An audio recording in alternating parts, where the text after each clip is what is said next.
What's going on, everybody? How we doing today? Hope you're having a great, what is it, Wednesday? Yeah, it's Wednesday.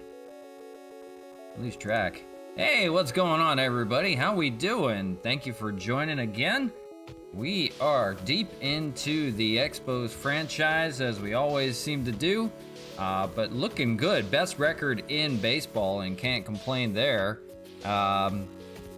What are we at now? We're at 13-2, 3.5 games in first place. We're playing some good baseball, 9 in a row right now. 9 of our last 10. So good stuff there. We are into our road series with the Texas Rangers, final game finale of the 3-game series, and then it's off to a 2-game series in Miami. So I think we'll get the road stand taken care of, and it'll be back home. I believe they're playing the Oakland A's and the New York Yankees, so going to be a good series there. Oakland has fallen to 4-11, so nothing like real life right now. 4-11, and the Yankees are 9-5. Definitely nothing like real life. Very strange stuff, but that's okay. We will get into it here shortly, but appreciate you guys hanging out. We'll get deep into this with the road stand. No time to waste. Why don't we just get right into her? Nothing we have to make a move on or anything like that.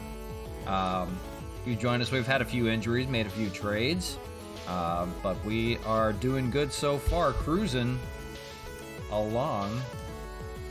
Cole Hamels on the mound. If you didn't see the last time Cole Hamels was out, well, he just threw a perfect game. That's all. 27 up, 27 down against the Seattle Mariners. That was a 1-0 victory. I believe it was a home run by Mark Canha was the difference on that one. So good stuff there from Cole Hamels. He is going to take his talents back to Texas, face his old foe from Globe Life Field in Arlington, Texas. Good pitcher's ballpark there, so we'll see what that has in store for him.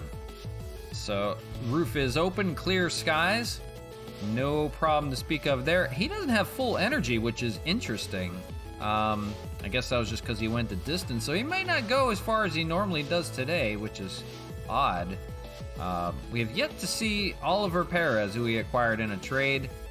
We need to make sure that he is training well. Any of our new acquisitions, we need to make sure they are doing everything they should be, because it didn't seem like they were. He's doing okay. Let me make sure everybody's just doing their job here. I guess so. I guess everybody's good. We're gonna get on into her then.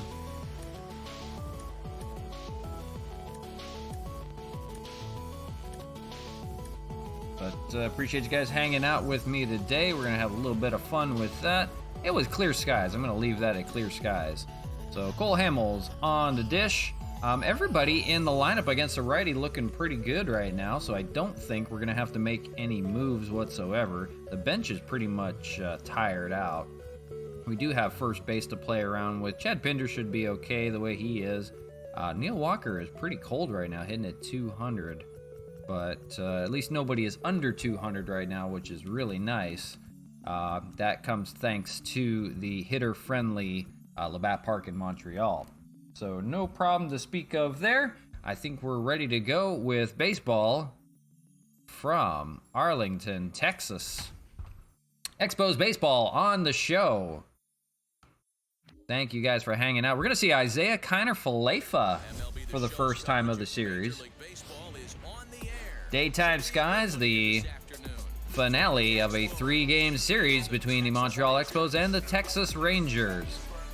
Montreal cruising right now. They're on a 9-game winning streak, going for their 3rd sweep in a row, looking for the 3-game sweep of the Rangers.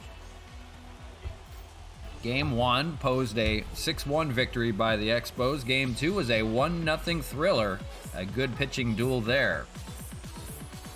On the mound, we have Cole Hamels for the Expos, and he was perfect, literally perfect, the last time he was out. 27 up, 27 down.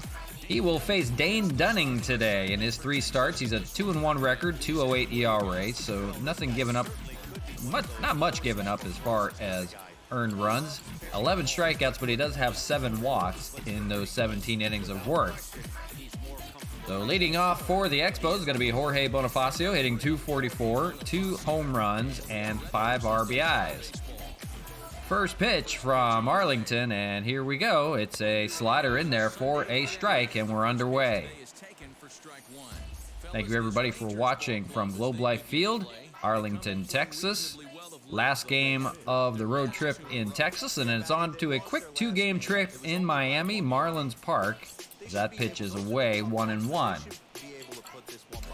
80 degrees, clear skies, very nice weather today. Not too much wind to speak of, so it'll be a nice day. Shadows just in the outfield, sun all over the rest of the field. As it's 2-1 on the slider, excuse me, the changeup. Bonifacio takes a ball, which looked to be in the zone, so we might have a shortened strike zone to speak of, and it's 3-1. Bonifacio looks at a curveball in there, so a full count, 3-2. On deck will be Matt Kemp. Curveball, and that's going to be popped up to center field. And it's going to be a play there by the shortstop to run it down and make the catch. We'll have to see who was there. But it's here's the lineup for the Expos. Jorge Bonifacio, Matt Kemp, Mark Canha, Franmil Reyes, Ryan Braun, Chad Pinder, Tyler Flowers, Neil Walker, and Greg Garcia rounds out the lineup. They have the best average in the American League. Up steps Matt Kemp. He's hitting .328, still a hot hitter. Still one to be careful of, and he swings at the first pitch and misses, 0-1. Hitting .328, 3 home runs, 7 RBIs on the season so far. Having a great comeback year. The 0-1 misses, 1-1. You're going to see a lot of that sinker. You'll have a slider, a fastball. As that one is the sinker, and that one's popped to right field. That'll be a play for Joey Gallo out there in right field. In the shadows makes the catch. So the outfield is shadowed.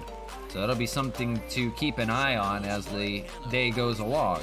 Up steps Mark Canha, hitting .227, 2 home runs, 4 RBIs. He has cooled off just a bit, but he came to the Montreal Expos in a big way. He has done well so far for him, but has cooled off just recently. The 1-0 from Dunning, that's going to be inside with the slider, 2-0.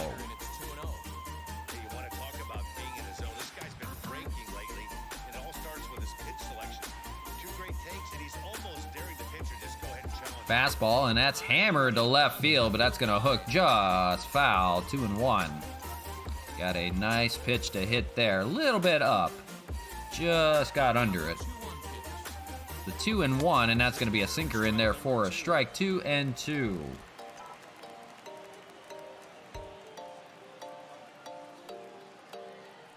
The 2-2, and it's in there for a called strike 3. So nothing doing for the Expos. They go down 1-2-3. We go to the bottom of the inning. Rangers coming to bat.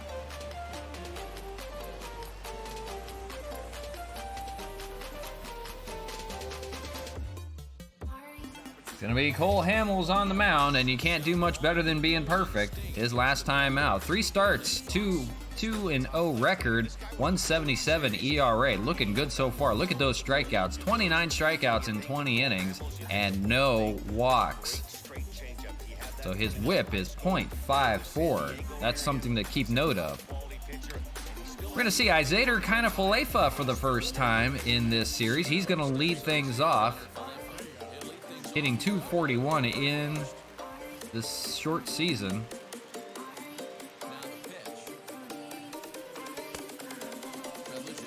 The Expos at 13-2, the best record in baseball. This is game number 16 of 162, so still a lot to play for.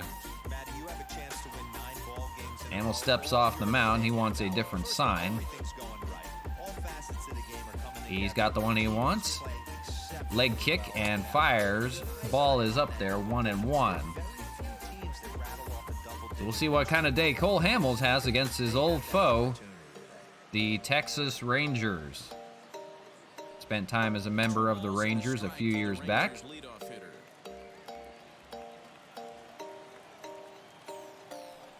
And that's going to be fouled away and not a play there in foul territory. Cannon won't run it down. 2-2 to kind of Falefa, and he fouls it down the other side. No play there, still 2-2. One of the best names in baseball, Isaiah Kiner Falefa. And he swings and misses there on the fastball, and that'll be the first strikeout for Cole Hamels. 1 out in the first. I'm going to bring up Nick Solak, having a good series so far, hitting .296. His first pitch, he's going to foul it on the left side there, 0-1.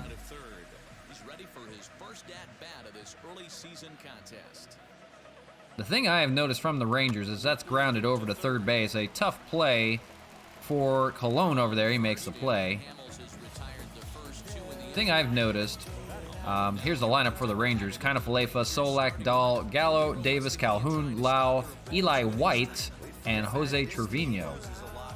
Is that the Rangers are not making solid contact. A lot of foul balls and a lot of ground outs and a lot of pop-ups. Haven't seen a lot of solid hitting from them as David Dahl stands in. He takes a ball inside 1-0.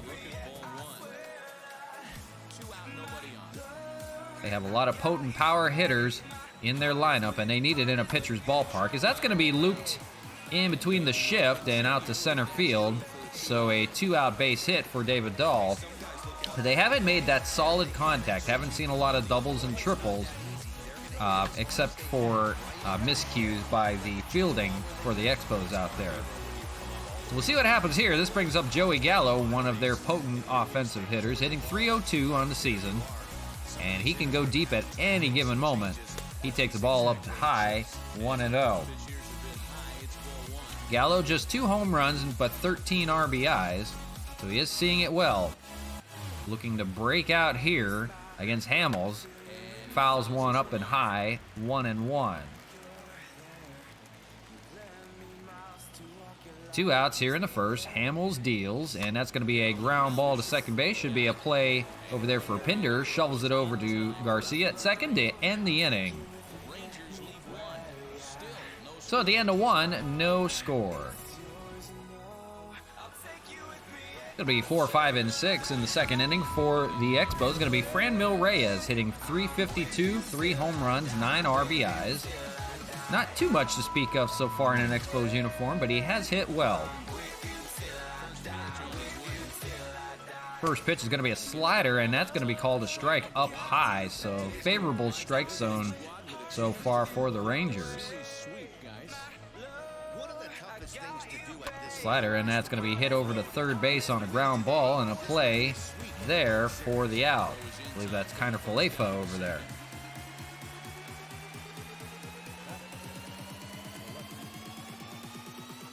Gonna bring up Ryan Braun, hitting .298, 5 home runs, 11 RBIs, quietly having a pretty good season so far. Seeing it well. First pitch sinker down low, 1-0.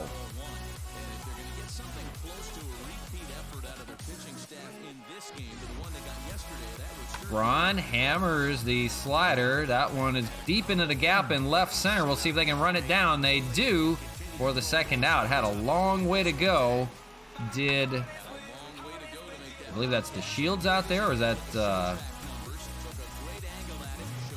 I'm sorry, it's Chris Davis playing out in center field, so he had a long way to go out there to cover that.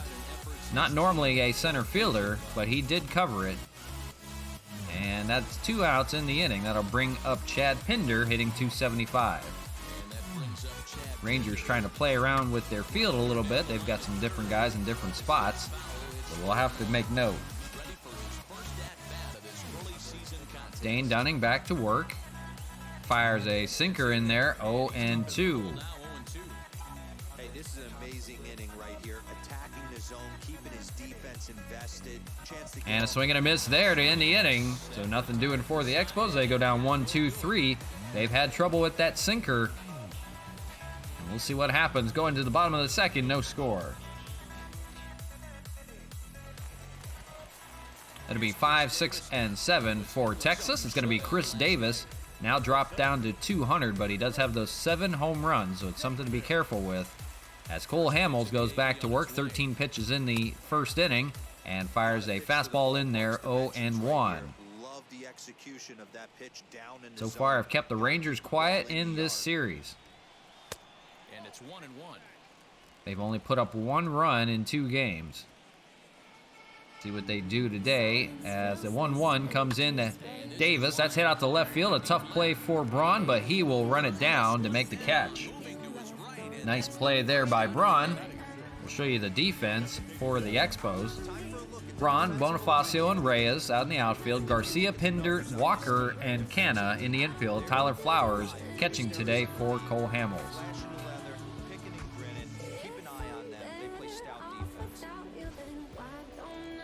That'll bring up Willie Calhoun, hitting 200 on the year. Right on the Mendoza line. First pitch from Hamels, and that's going to be grounded over to first place. But nice play by Canna, and runs it down for the second out. Took a stab at it just shy of foul territory, and ran it down. And that'll bring up the first baseman, Nate Lau, hitting 400 in his last 4 games, hitting 244 overall on the season with 4 home runs, 7 RBIs. Cole Hamels deals, and it's going to be low with the changeup, 1-0. Shift is on for Lau. Walker playing out into the outfield. So we'll see if that has any factor into what happens here. 2-0.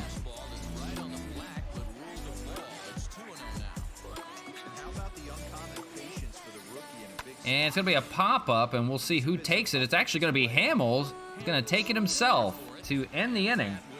Not very often you see the pitcher go after the pop-up, but nonetheless, they will end the inning. So nothing doing for the Rangers. After 2, no score.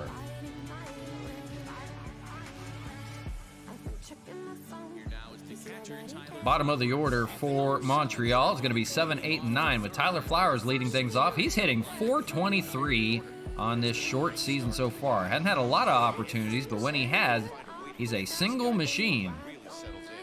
First pitch from Dunning's going to be a changeup in there, 0-1. Like we mentioned earlier, the Expos have not done well against that sinker baller, so we'll see what they can do today. That one's a fastball. That one's hit out the left field, but too hard, and that's a catch there by the left fielder. We're not sure who's playing anywhere today. They're all over the place. That'll bring up Neil Walker hitting 200, 2 home runs, 3 RBIs. Has cooled off a little bit. Pitch is going to be up the middle, and that should be a play for Solak over there at second base to make the play. 2 away quickly in the 3rd inning. That'll bring up Greg Garcia, having a wonderful season already. .323, no home runs to speak of, but look at those 10 RBIs. He had 4 in the first game alone on 2 singles. His first pitch is going to foul it away by the Ranger dugout, 0-1. Thriving at the bottom of the order, and he takes a sinker low, 1-1. 1 ball, 1 strike, the count. Ready to deal. Here's the 1-1. Fouled away, 1-2. Garcia, and then it'll be back to the top of the order, Bonifacio. The 1-2 is going to be hit out to left field. Is that going to drop? It's actually going to be a play by Eli White, the shortstop that makes the play out there, ran it down in front of the left fielder. And we go to the bottom of the 3rd, no score.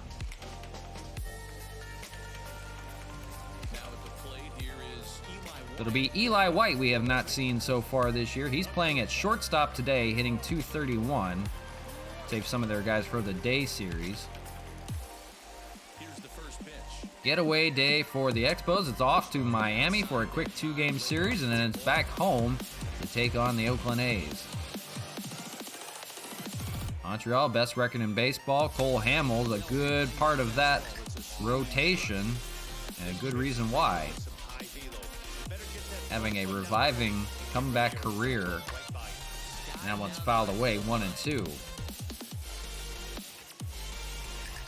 We mentioned earlier the perfect game his last time out against the Seattle Mariners at home.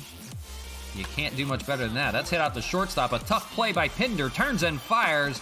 And the speed of Eli White is going to beat that one out. Just did beat it out. Had Pinder not had to go so far back to get it, he might have had a play at him. Just missed. Eli White showing off that speed.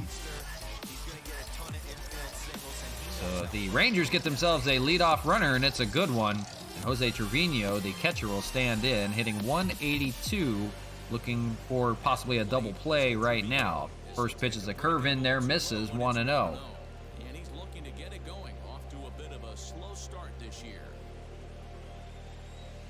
See if they can get him hitting something here. Fastball taken, but that gets the zone for a strike. White on at first. Cole Hamels will not have a no-hitter or perfect game today. Base hit here in the third.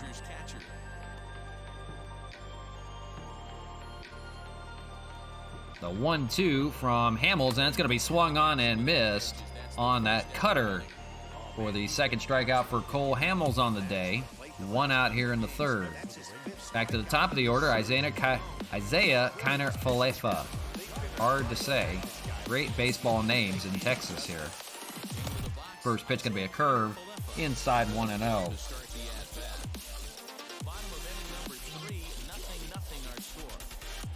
No scores, a fastball's in there, 1-1.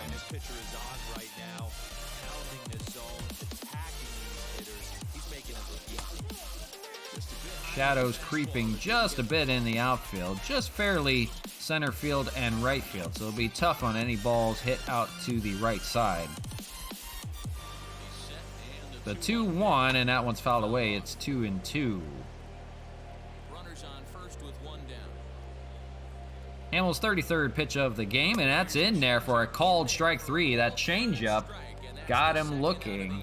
Third strikeout for Cole Hamels, 2 out in the third. Unable to advance that leadoff single into scoring position. Yeah, clearly no problems working out the stretch right now, Matt. Gonna bring up Nick Solak. After giving up that hit, He's 0 for 1 on the day. Standing in now, Nick Solak. Runner Eli White over at first base, a first pitch fastball, 1-0. 0 for 1 for him here. Rounded out back in the first inning did Nick Solak. Catcher's going to throw back to first. That's a strike that's in there, 1-1. He's going to check that runner, make sure he doesn't go over there at first. He's running. There's a throw by Flowers. It's on time, but just missed the tag. Eli White just a little too fast. His 4th stolen base. And they haven't run much on the Expos, but they did there. And a nice stolen base by Eli White. With 2 outs, he'll try to score on a ground ball or a base hit. 2-1, here it is. And a Check swing by Nick Solak on the cutter, and it's 2-2. He went. 2-2 from Hamels, and swung on and missed. Strike 3 to end the inning. 4th strikeout for Hamels, and after 3, no score. Thank you guys for joining. We're in Expos Baseball on the show. Franchise game number 16 of 162, so plenty of baseball to play. Appreciate you guys hanging out. They have the best record in baseball, 13-2. Leading off is going to be Jorge Bonifacio for the Expos. 0 for 1 with a pop-out back in the first inning. Dane Dunning back to work. 28 pitches through the first 3 innings. Looking good so far. He has a fastball 1-0 down low. No score, top of the 4th from Globe Life Field in Arlington, Texas. 2-0 changeup. having good command of their off-speed pitches. This is going to be one of those low-scoring affairs. From the windup, the 2-0 pitch. 2-0 swung on and missed. It's 2-1. Bonifacio had a 2-home run day. His only 2 home runs he's hit so far as he swung on and missed there, 2-2. And he wasn't even in the lineup. It was when Cespedes went down with an ACL tear to end his season. That's going to be grounded over to third base, and a play there by kind of Falefa to make the play for the out. First out of the inning. But hell of a job to come off the bench did Jorge Bonifacio, and won the game on a walk-off home run as Matt Kemp stands in, fouled away, 0-1. Couldn't ask for much more from Jorge Bonifacio off the bench. The 0-1 from Dunning, and that one's hit well out to left field, but will hook foul. So it's 0-2. The 0-2 misses with a slider, 1-2.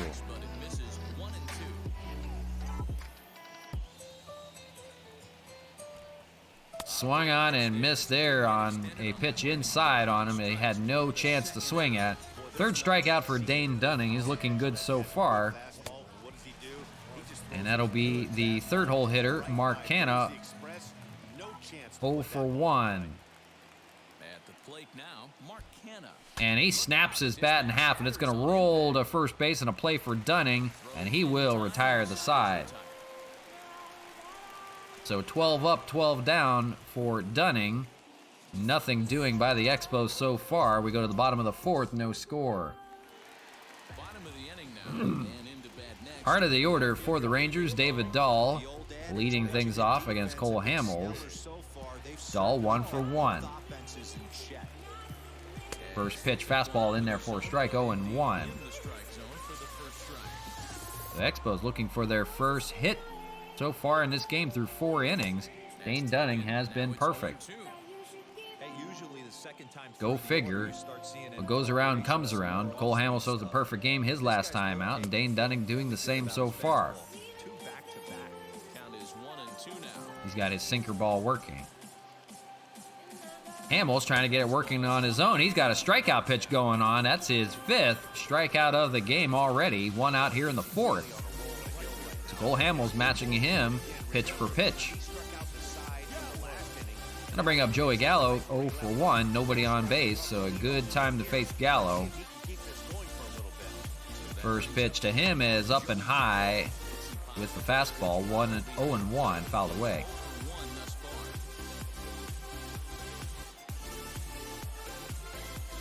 If you're just joining, bottom of the 4th, no score. A pitcher's duel so far on getaway day. It's off to Miami for a quick 2-game series after this against the Miami Marlins. 1-2, circle change dropped and out of the zone. You can get the strikeout pitch here on Gallo. He misses again with that changeup, 2-2. He's not biting. 2-2, and that's hammered to right center. That's got a chance. That is way up there and gone into the Rangers bullpen. We mentioned it. We were waiting on the power hitting from the Rangers. We saw good contact there. Joey Gallo goes deep. That's his 3rd home run of the year. He can do that from time to time. So the Rangers got themselves on the board here in the 4th, 1-0. What a shot by Gallo. That was an up and high fastball that he was waiting on and just tattooed it. 4-11, but that exit velo 105 miles an hour. Just landed in the bullpen. Then I'll bring up Chris Davis, 0 for 1, looking to do some kind of the same as Gallo. So 1-0, Rangers lead, bottom of the 4th. Davis lined out back in the 2nd. He's now hitting under the Mendoza line, 197. But remember, he does have 7 home runs coming into this series. Nothing to speak of here. Swung on, I missed, 0-2. Hamels, it's been a while since he gave up a run or even a couple hits. We'll see how he responds here. 51st pitch from Hamels. Misses with the changeup, 1-2.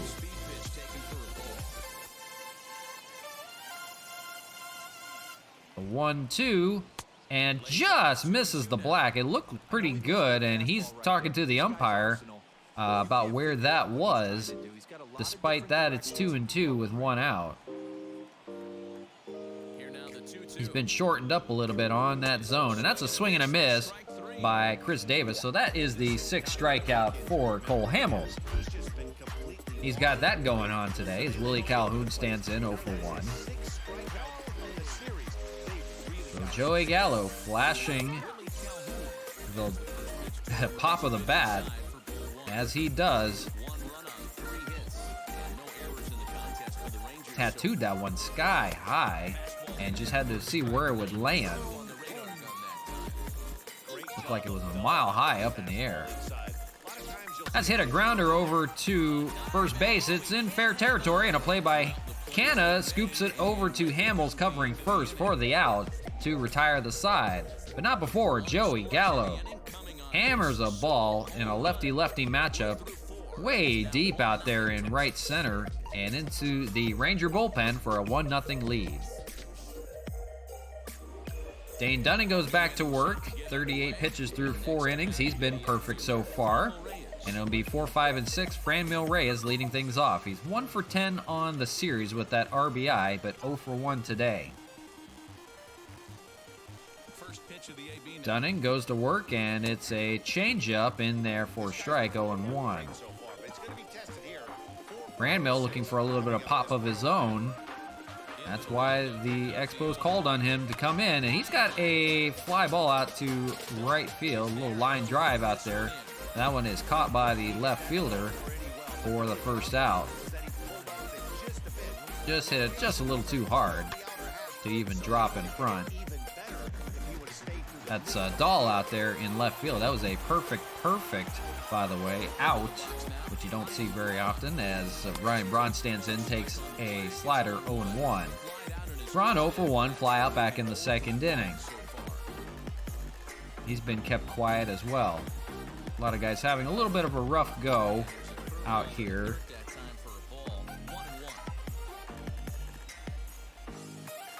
Not the friendly confines of Montreal. Swung on and missed there, 1-2.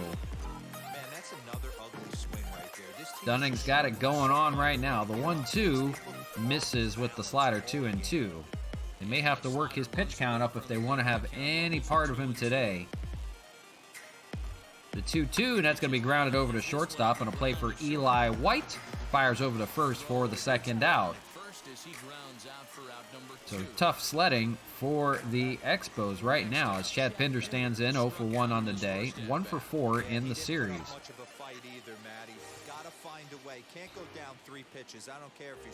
First pitch is in there with a slider, 0-1. He's got all of his pitches working today. The slider, the sinker, the changeup. This guy's got a low pitch count. He's attacking his zone. He's got the sinker in there, 0-2. Pinder can't believe it right now. Swung on and missed on the slider. Strike 3 to end the inning. And boy, Dane Dunning, you can't get any better than that.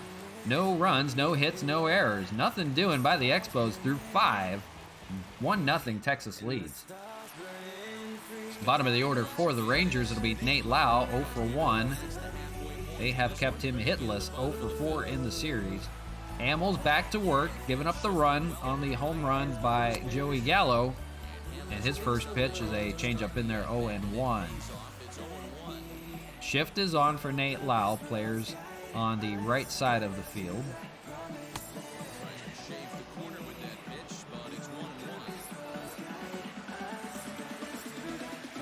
The 1-1, and that swung on and missed, 1-2. Hamels having no problem getting a strikeout, but he's working with a 1-0 deficit right now. That pitch fouled away.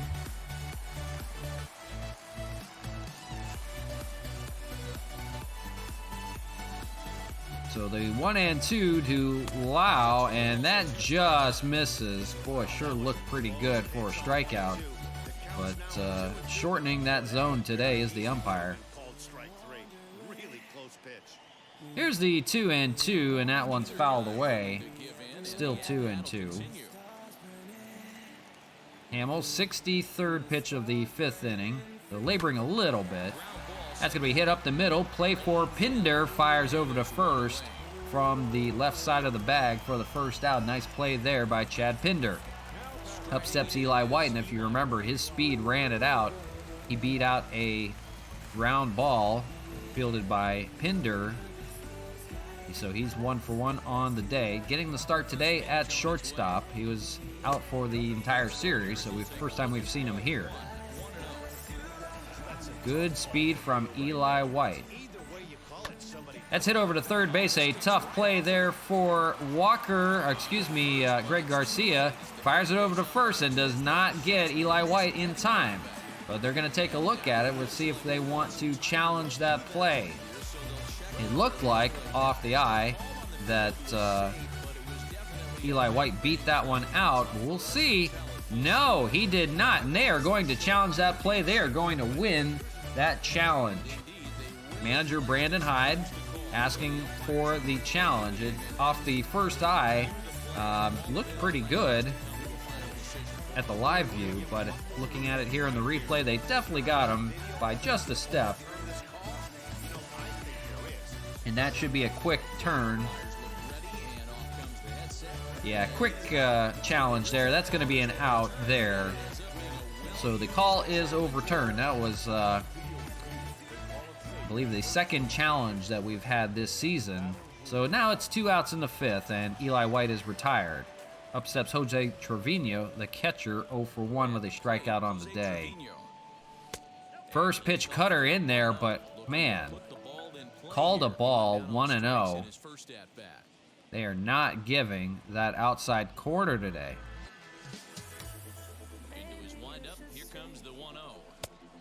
Gets a swinging strike, same location. They're 1-1. Shortening Cole Hamels up, and that's why he's laboring through a little bit of pitching today. That's a grounder over the first, play for Canna, and that'll end the inning. He'll take it himself. So despite 3 hits, nothing doing for the Rangers here in the 5th, we go to the top of the 6th, still 1-0 Rangers lead. Dane Dunning, perfect through 5 innings. His first 5 innings, it'll be the bottom of the order for the Expos. Tyler Flowers, 0 for 1. First pitch sinker in there, 0-1. He's not messing around, is Dunning. 50th pitch of the game right now, and that one's fouled away, 0-2. Everything's in the zone. It's just a matter of getting guys to ground it or just absolutely whiff on it. That's going to be hit over to third base. That's actually going to play it short by White. Has to hurry and gets the runner. Flowers does not run well. If we had someone there with some speed, they may have beat that out. And now they're going to maybe take a look at that play, but I don't believe there's anything to challenge there. White definitely looked like he beat it out. Yeah, definitely did. There's no play there, so they're not going to challenge that one. That wasn't very close at all. They'll bring up Neil Walker, 0 for 1, so there's 1 out here in the 6th. They just want to make sure, because there are no hits by the Expos right now. They are getting shellacked.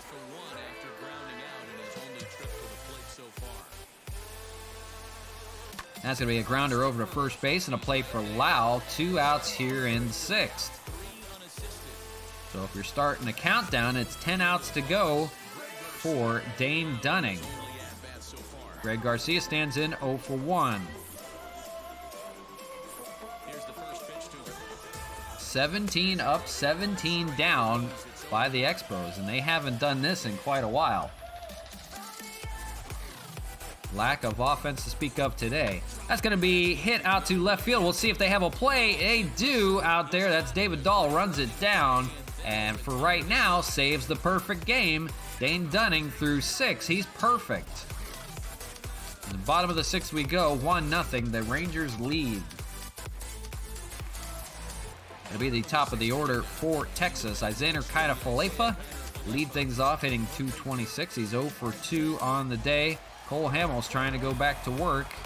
His 69th pitch of the game. It's in there for a strike, 0-1.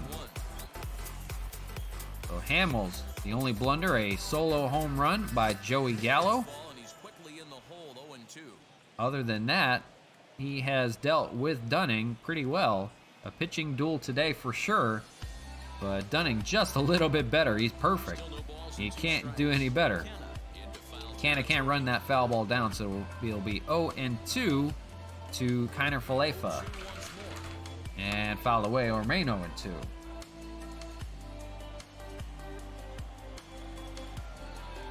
Hamels winds and deals. That's going to be a strikeout of Kiner Falefa, and that is the 7th strikeout for Cole Hamels. He's got that pitch going today, that changeup. So down goes Kiner Falefa, and that'll bring up Nick Solak 0 for 2.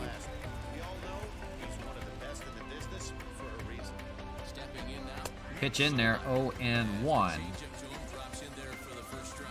We'll see what the Expos decide to do. They have a bunch of lefties coming in. Hamels nearing his end. That's going to be hit up the middle. Diving stab by Pinder. Fires over to first in time to get the runner. Nice play there by Chad Pinder, diving to his left to make the play. Not normally a shortstop, but he is for the Expos, and he's showing it off today. Nice play there.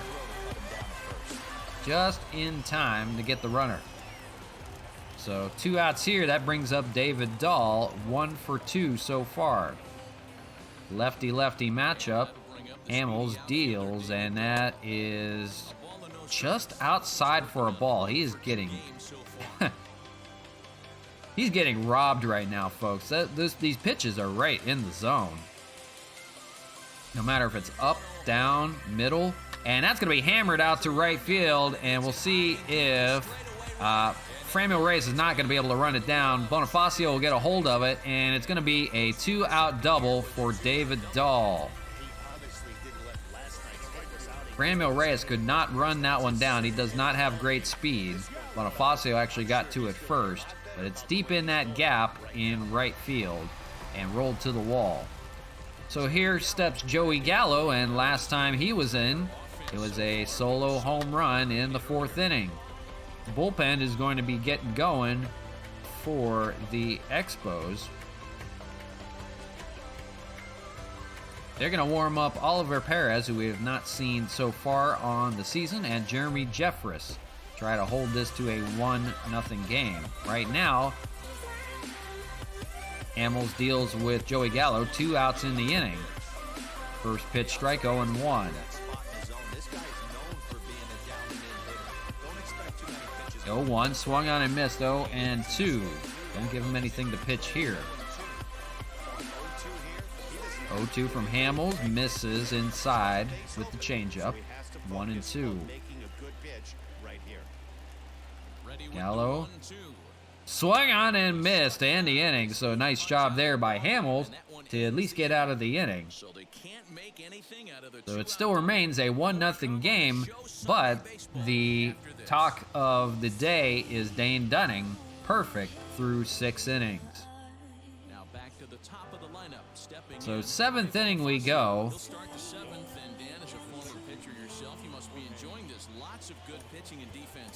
We're going to see Oliver Perez pitch the 7th inning. It'll be his Expos debut as Jorge Bonifacio leads things off 0 for 2. Everybody's not hitting. Everybody's 0 for, and his first pitch is a pop-up to right field, and a play by Joey Gallo in the shadows makes the catch, and we'll start the countdown. It's 8 outs away for Dane Dunning. 56 pitches through 6 1/3 so far. He is perfect. Matt Kemp 0 for 2. Not many people have silenced the Expos so far this year at 13-2. His first pitch is hit out to left field, and that's going to be a play for Dahl. He's 7 outs away. What a masterful performance by Dane Dunning as Mark Canna stands in 0 for 2. It is a pitcher's ballpark, so they have limited the home runs. Nothing to speak of for the Expos so far this year, or this series. But Joey Gallo found one, just barely got out. It was just into the bullpen. As Canna is 0-1. Dunning back to work. Slider 0-2. everything pretty much in the zone except for the strikeout pitch. He kind of knows how to face these guys well. Did not get that strikeout pitch on the slider there. Misses 1 and 2.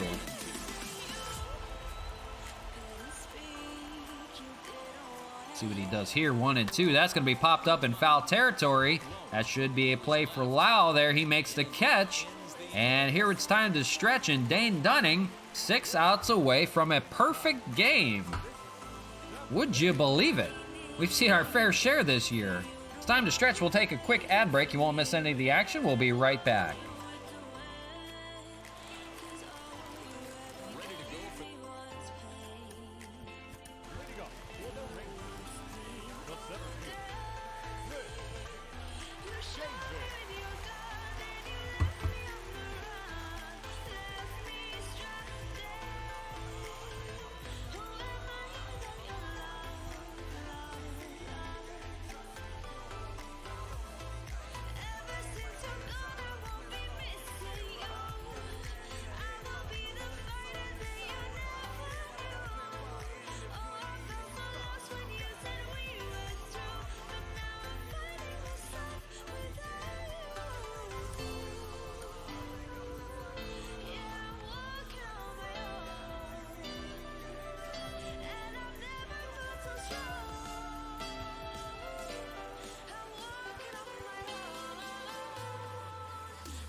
Back to you live from Globe Life Field in Arlington, Texas. It's Expos Baseball on the show. Today, they are trailing 1-0 to the Texas Rangers. It's a pitching duel, but the story so far is Dane Dunning, perfect through 7 innings. And we've seen our fair share. On a last start for Cole Hamels through a perfect game. Today, he's trailing 1-0. He's going to come out of the ball game, and Oliver Perez is going to make his Expos debut. Last year, 21 games thrown, 1-1 record, 2 ERA. So he has done well. This year, making his first appearance of the season. He did not pitch for the Indians so far. And he will have the 5, 6, and 7 hitters for the Expos. It's going to be Chris Davis leading things off 0 for 2. So first pitch of the season from Oliver Perez. A slider misses 1-0. We'll see what kind of season he has. They're going to ask a lot of Perez in that bullpen. Some high leverage innings. First strike for him, 1-1.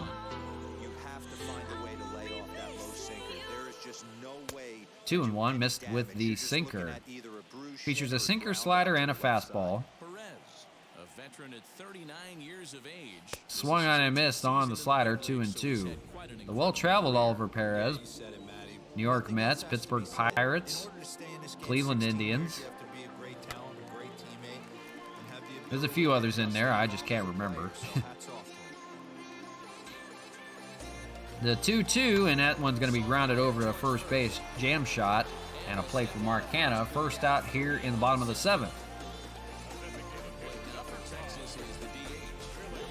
When the Expos come back up, it'll be the 4, 5, and 6 hitters.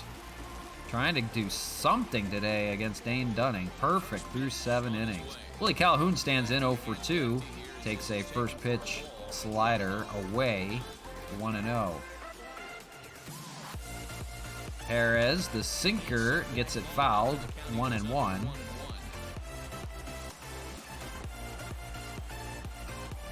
that's going to be grounded to the only player at the left side of the field. That is Greg Garcia over there, and makes the play for the second out. That brings up Nate Lau, 0 for 2, popped up and grounded out.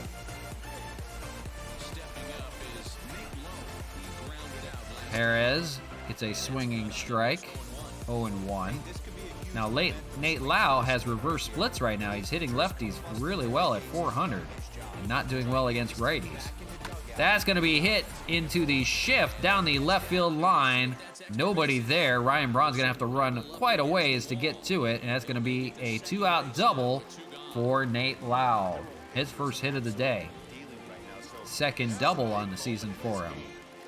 So now that brings up Eli White, a right-handed hitter, and we will see if they want to change their direction here at all. They're going to go to the bullpen. They're going to call on Jeremy Jeffress to come in. Jeffress, perfect so far in his 5 appearances, 6 innings of work, no runs given up, 11 strikeouts and 1 walk. He has faced some high leverage situations as well. He's got the runner on second with 2 outs with Eli White up there. And his first pitch is in there for a strike, 0-1. Perez couldn't get the 3rd out. And be on to the bullpen a little bit deeper with Jeffress, a good reliever out of there. Most guys have been pretty good out of that bullpen so far. 1-2 on the swinging sinker. See what he does here, 1-2. Gets a splitter fouled away, still 1-2.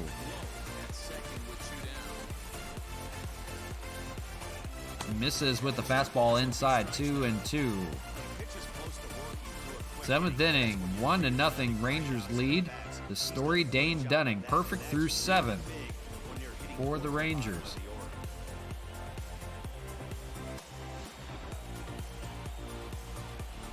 Fouled away again, it'll remain 2-2. Eli White, a pesky customer, and he has some speed on him too. Fouled away again.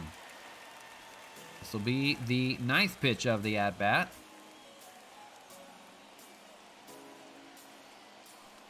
And that one's fouled away.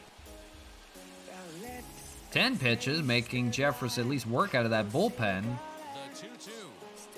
And misses with the sinker. Great eye there after seeing a ton of pitches to run a full. The runner will be on the move. That's Lau over there at second base. So the full count, 3-2 pitch, and that's swung on and missed. So finally does retire him after 11 pitches. But the Rangers still clinging to a 1-0 lead.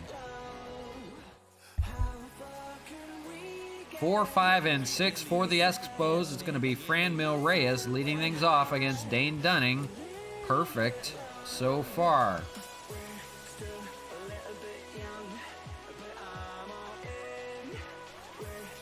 We're just taking a look at the lineup, how it plays out over here.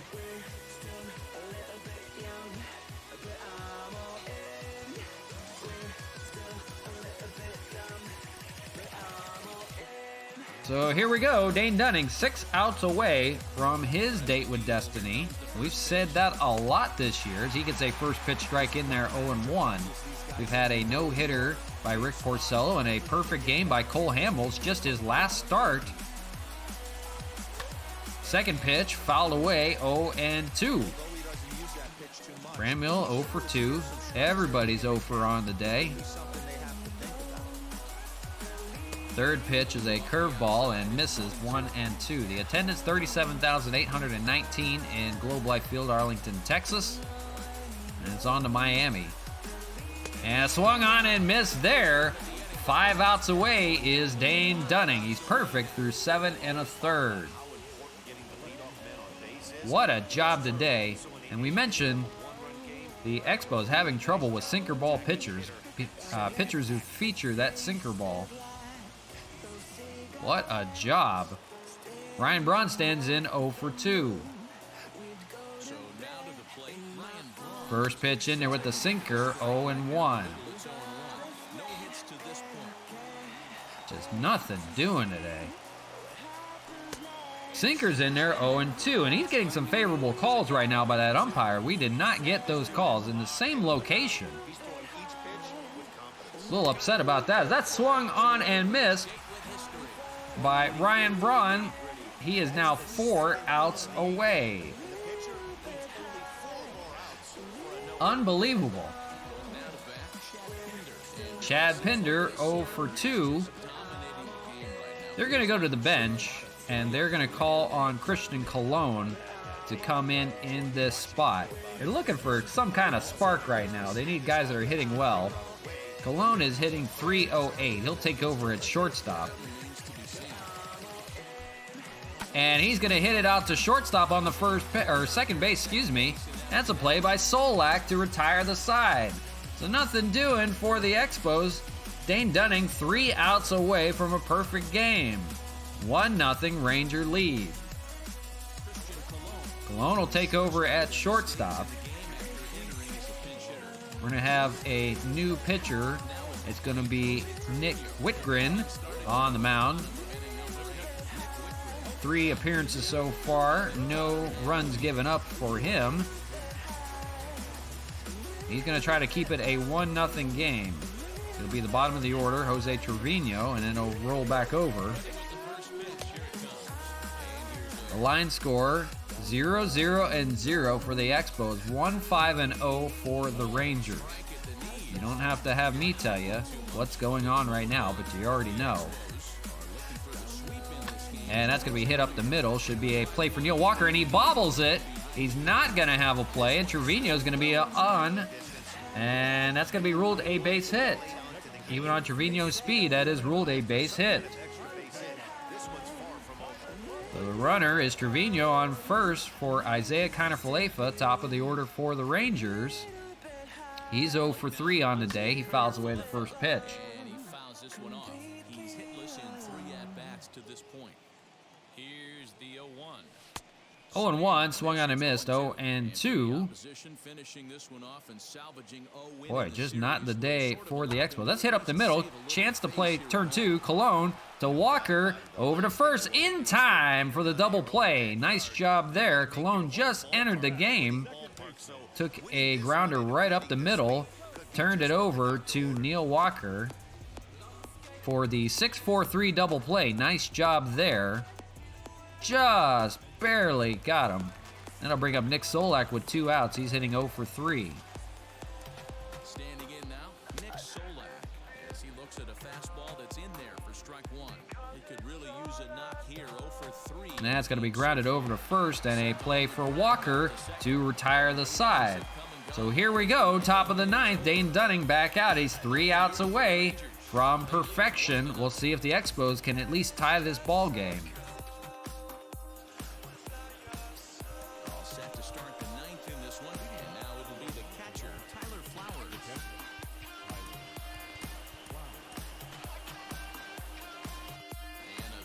So Tyler Flowers standing in. He would lead things off. They're going to call upon Matt Wieters, the switch hitter, to hit from the left-handed side. He is a good hitter, hitting .333, 3 home runs, 3 RBIs.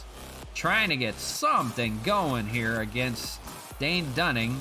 His 70th pitch coming right here.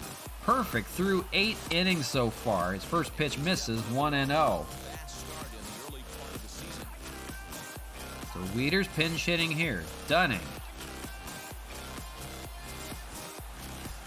That's going to be hit into the shift out there, and a play for Solak, and that's the first out. He's 2 outs away.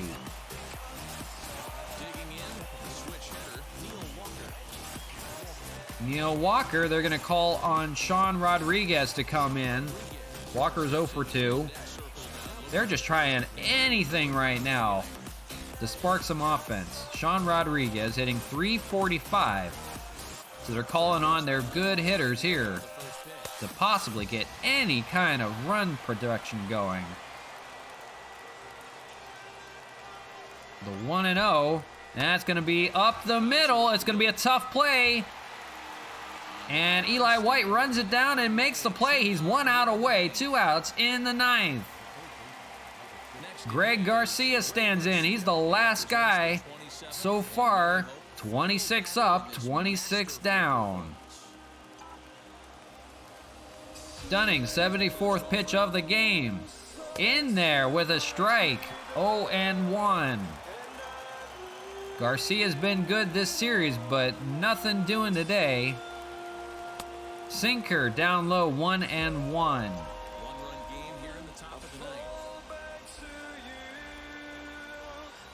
Misses, 2-1. He walks him. It's no longer a perfect game. Popped up, and it should be a play. Out there in center, it's a perfect game for Dane Dunning. A perfect game against the first place Montreal Expos. What a feat by Dane Dunning in Texas. No runs, no hits, no errors, 27 up, 27 down. You can't do much better than that on a day 5 days removed from Cole Hamels pitching his perfect game. Pitches today against Dane Dunning and gets shut out. No hit. Unbelievable. We've seen a no-hitter and 2 perfect games just in Expos baseball alone. Joey Gallo, the solo home run, the only difference in this game.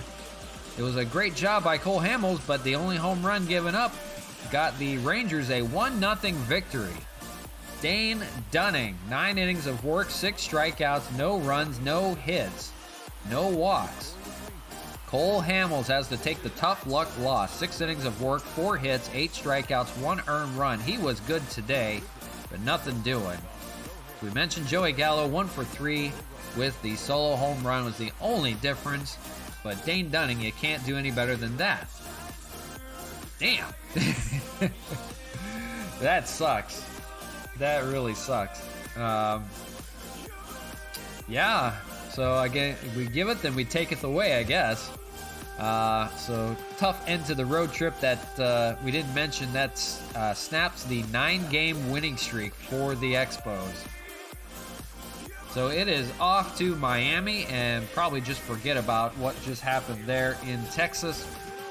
So the Expos still at 13-3. I believe that's still the best record in baseball. They have a 2.5-game lead on the Yankees, who are now in second place, excuse me. So we'll take a look at the standings. White Sox are at 12-6. And the Dodgers are at 12-5. So technically, the Expos still have the best record in baseball. White Sox leading, Astros leading the West. Yankees are leading the wild card. Mets, Brewers. Mets have a pretty good record, 10-6, pretty good there, and Dodgers so far. So we'll take a quick ad break, and then we'll be on to Miami for the next game of the series. Jeff Samardzija and Sixto Sanchez, the nice prize prospect of the Marlins. So we'll be right back. The Brew Crew amassed 14 hits in the game as they secured a win in extra innings over the Padres 5-4. And that'll do it for today. Enjoy the games, and we'll talk to you tomorrow.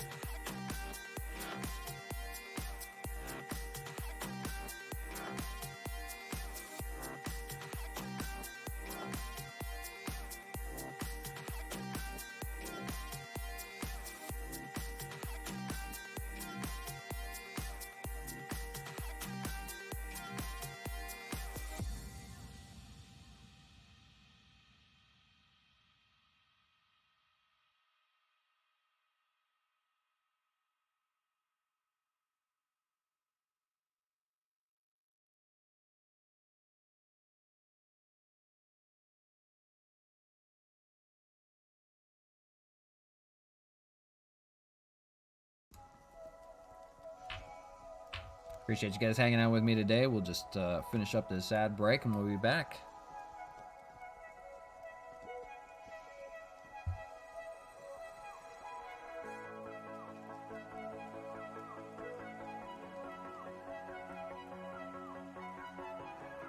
How the hell do I get no hit? Damn. That sucked. Oh well.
All right, welcome back.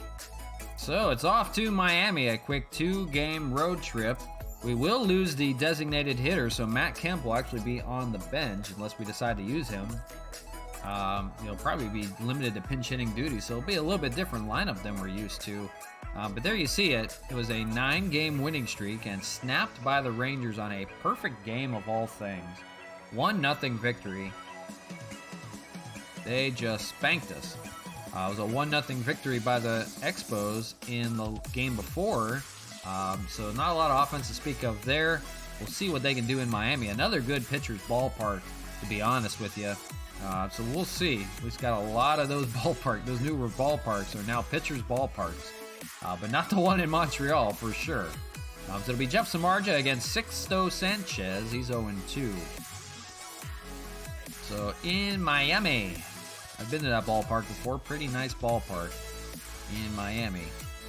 Tough to get to, though. It's way downtown. Not like the old ballpark. You used to be able to get right off I-95 to get there. This one here, you've got to make... you got to pray you can even get down there in downtown. So it's a hell of a trip to get down there. But a nice ballpark once you get in. And then just don't do anything around the ballpark because it's a crapshoot out there. It's not a very great neighborhood, but it is what it is. So 13-3 are the Expos. They come to Miami to take on the Marlins. Beautiful Marlins Park in Miami, Florida. Open is the roof, so clear skies in Florida. That's nice to hear. Jeff Samardzija on the mound. Everybody's looking pretty good. They had a day off in between, so everybody's fresh and ready to go. So it'll be Jeff Samardzija against Sixto Sanchez. And we'll see if we need to make any moves against the righty, because they did not hit whatsoever. Neil Walker now dropping to 189, and we may need to see about if we need to make a move for him or not. We're actually going to bump Greg Garcia up to the second spot now that we don't have Matt Kemp on the season, or at least for the series. We're going to bump Chad Pinder up to the 7th spot, and that looks pretty good. So we have to be careful with the pitcher spot as well. We'll have to save a pinch hitter. So going up against the Marlins, here we go. From Marlins Park, the hitting coach is concerned about Bonifacio's performance against righties. Yeah, me too, but we're not going to worry about that ourselves. It is what it is. So here we are in Miami, Marlins Park. Expos baseball on the show. Thanks, Matt Vesturgeon. Appreciate that. It's Expos and Marlins. Marlins at 9-7. Over 500 this year so far. Derek Jeter has got that franchise turned around quite a bit. Sixto Sanchez, the prize prospect of the Marlins organization. He's 0-2 so far in his 3 starts, 4.80 ERA, 15 innings, 15 hits, 12 strikeouts, and 9 walks. We'll face a Expos lineup that was no hit back in Texas. So we'll see if they can fare any better here in Miami. Jorge Bonifacio leading things off, hitting .229, 2 home runs, 5 RBIs. First pitch from Sixto Sanchez, and we're underway in Miami. First pitch pop-up.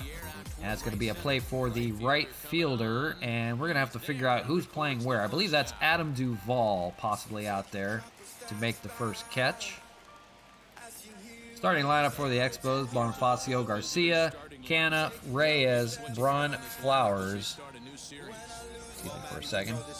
Pinder, Walker, and Samardzija. Greg Garcia bumped up to the 2nd spot with the loss of Matt Kemp on the bench. So he'll be a nice bench option for the Expos.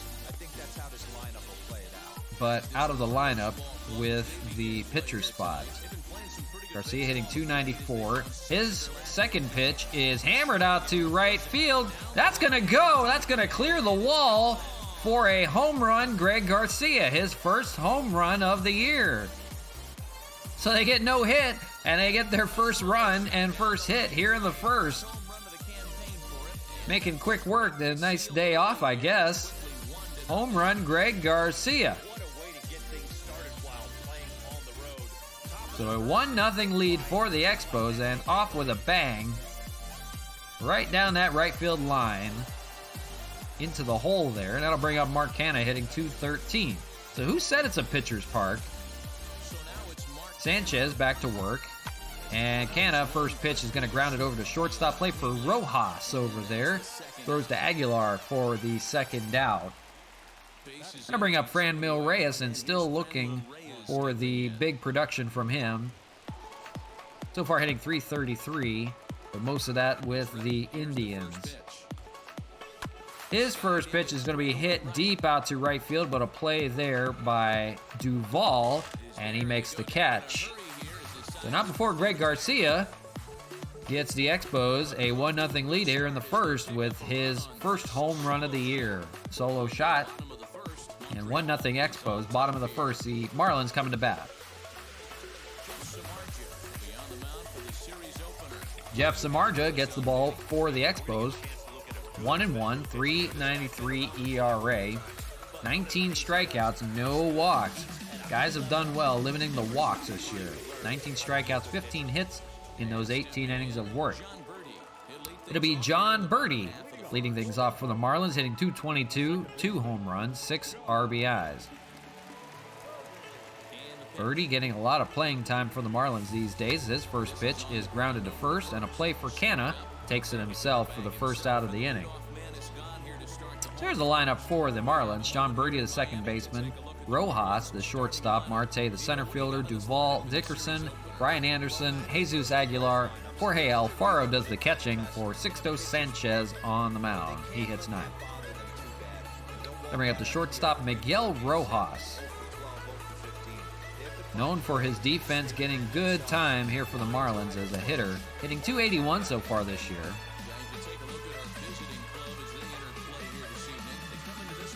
Samardzija turns, fires the 0-1, and it's in there for a strike. 1-1.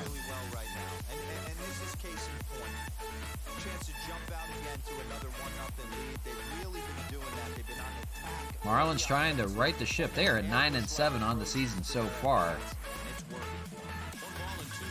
They had a hell of a shortened season last year, getting into the playoffs but losing eventually. And that's a ground ball to third base and a play there for Greg Garcia. 2 away in the inning. So Marlins showing they can come to play. Starling Marte, their center fielder, steps in, hitting .241, no home runs, 5 RBIs. Beautiful Marlins Park in Miami, Florida. Great weather out here right now. No rain to speak of today. Samardzija, 7th pitch of the game, in there. Just misses, actually, with the fastball, 1-1.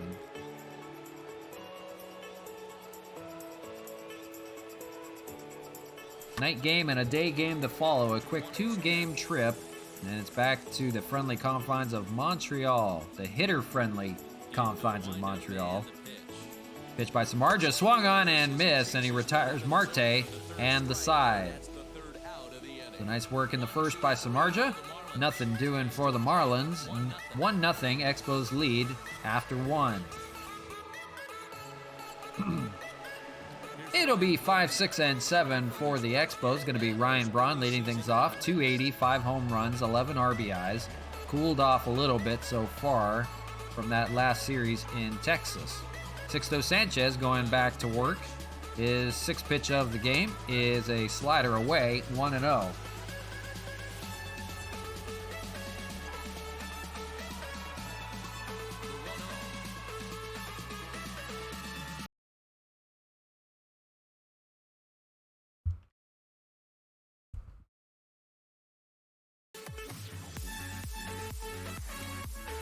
Looking to see what's going on right now.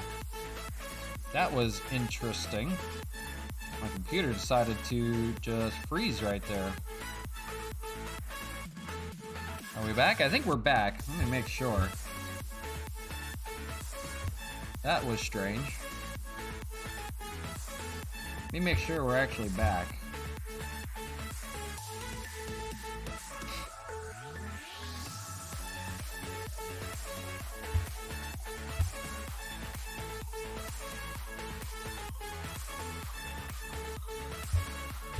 Everybody see me all right?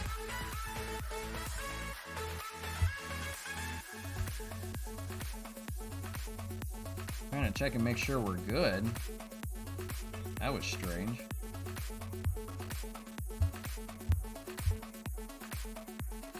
I think we're all right there.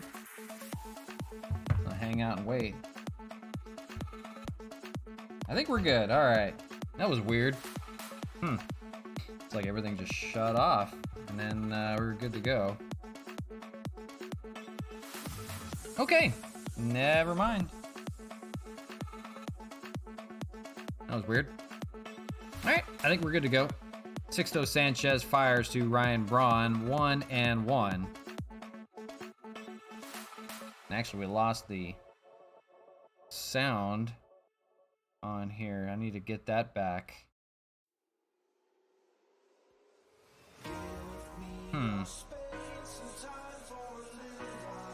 Interesting.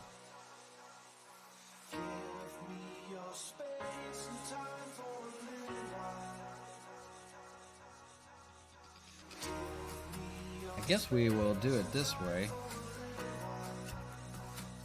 Let's go ahead and turn it on here. Strange. Here is the 1-1 to Braun, and he hammers it out to left field. And that's going to be the second home run of the game for the Expos. Home run, Ryan Braun. The Expos out in front, 2-1.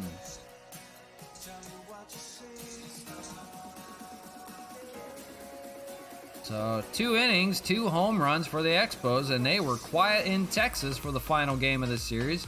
Coming out with a vengeance right now. Ryan Braun, his 6th home run.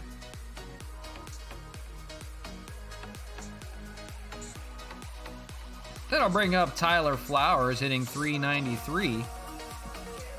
Sixto Sanchez.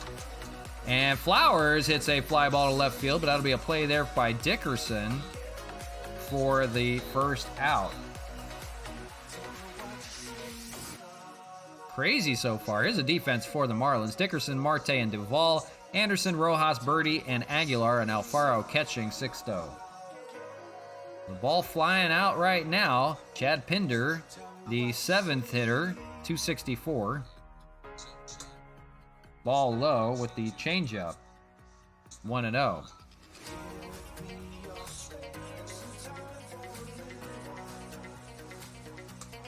Pitch misses there, 2-0. 2 solo shots have the Expos out, 2-0 right now.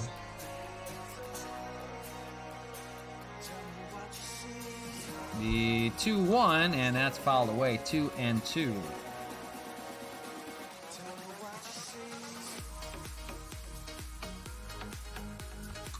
That's going to be popped up to first base. Easy play for Aguilar. Jesus Aguilar, the former Brewer, makes the catch there. 2 away in the second. I'll bring up Neil Walker, the switch hitter, and he's dipped below the Mendoza line at 189. So we'll see what he does here. His first pitch going to be a slow roller ground ball. Play by Sanchez. Sixto Sanchez runs into foul territory and makes the play over to first, but not before. Ryan Braun gets the Expos a little bit further out. 2-0 with that solo home run. It'll be 4, 5, and 6 for the Marlins. Going to be Adam Duvall leading things off, the former Brave last season.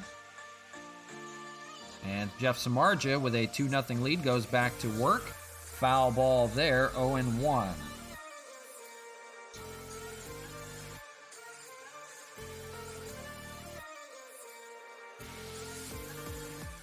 Samardzija, that one's fouled away right in the camera well. Careful out there.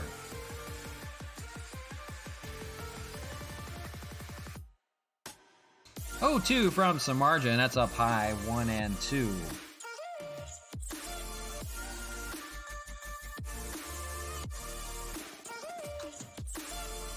Foul, 1-2. Miami has definitely bulked up with their power hitters this season. Duvall, Aguilar.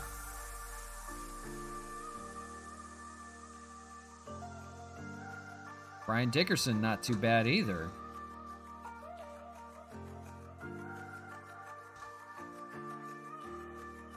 The 1-2, Samardzija winds and deals. That's inside 2-2 on the sinker.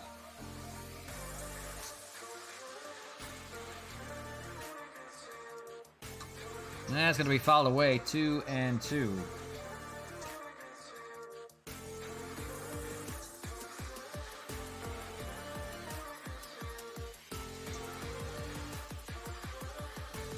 That's going to be sky high to left center there, and that should be a play by Ryan Braun.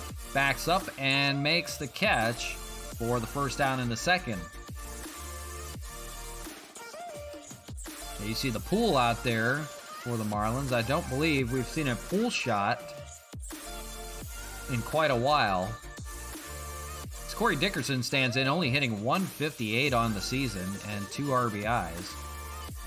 Not doing well so far in this short season. We're about 1/10 of the way through. Game number 17, excuse me. EXPOS sitting at 13-3, still the best record in baseball. Despite the loss, they did take the series against the Rangers. We'll see if they can get this quick 2-game trip. That's a strike looking for strike 3. Second strikeout for Jeff Samardzija. Gets Dickerson here. So 2 away in the second, brings up Brian Anderson, hitting .241.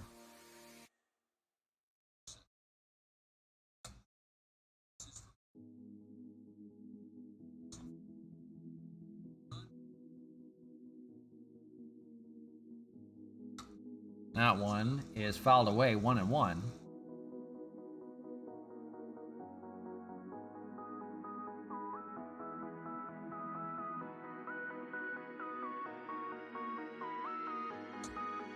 In there with a strike, 1-2.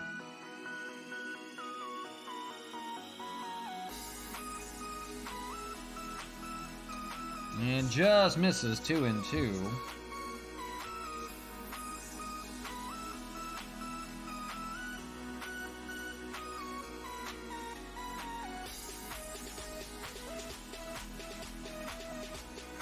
'27th pitch from Jeff Samardzija here in the second, and it's got him swinging and missing to end the inning. So second strikeout for Samardzija, and after 2-0 EXPOS lead. Samardzija will have to hit for himself. This is the first time we'll see pitchers hit for the Expos. Samardzija, and then the top of the order. No at-bats for him so far, so this is his first of the season. Sanchez winds a changeup in there, but swung on and missed. 0-1. Samardzija has hit before as a member of the Giants and the Cubs, but has not in a while. 1-1.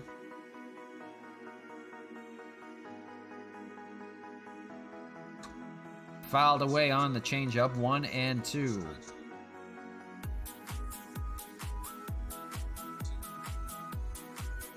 One, two, and that's going to be in the middle. A play for Rojas. He gets it in time. It was shot up the middle, just a slow roller, and Rojas caught up to it to make the play. So Samardzija retired. 1 out here in the third. That brings up Jorge Bonifacio. In the race in the NL East, the Miami Marlins are trailing a half game of the New York Mets. Be Jorge Bonifacio, 0-for-1 so far.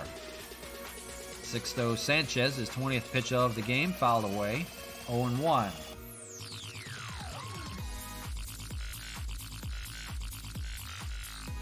The 0-1 in there with that changeup, 0-2. He's got that pitch working so far.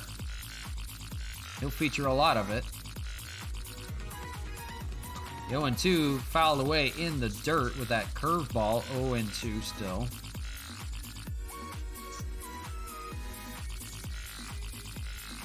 The 0-2 swung on and missed on the sinker, so Sanchez gets his first strikeout. 2 outs here in the third. Gonna bring up Greg Garcia, and if you remember, he has a solo shot. His first home run of the year. He's 1 for 1. First pitch outside, 1-0. So you bump Garcia up in the order, and he delivers. He is hitting .314. He lays off the changeup in, called for a strike, 1-1. .314 and 11 RBIs. He has been a production machine at the bottom of the order. But without Matt Kemp hitting second today, he's on the bench. Greg Garcia will get a good opportunity here. 1-2 from Sanchez, and fouls away the changeup.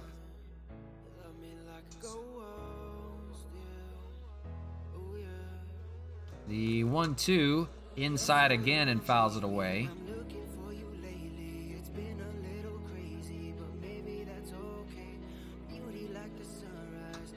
Fouled away again on the changeup. 1-2 it remains. So at least making him work out there. Everything's been low. Misses with the sinker. 2-2. Great take there. And it's going to be a caught fly ball by Adam Duvall out there. Had to make sure he was going to run it down. And that'll retire the side. So we go to the bottom of the third. 2-0. Montreal leads.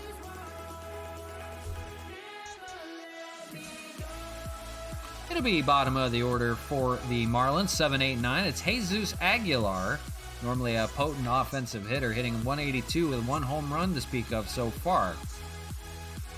Samardzija goes back to work in the third inning. 27 pitches through the first 2. His first pitch there, a fastball for strike 1.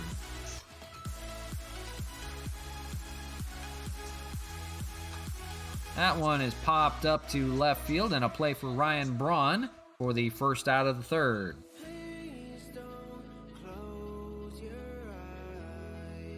Bring up their catcher, Jorge Alfaro, doing well so far this year, hitting .306, 2 home runs, 5 RBIs. Not a big power bat, but does get him from time to time. Holds his own as a catcher. First pitch in there, 0-1. Member of the Philadelphia Phillies originally, and traded over to the Marlins in that catcher deal.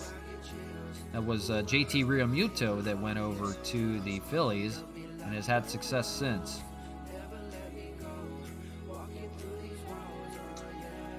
Misses 1-2.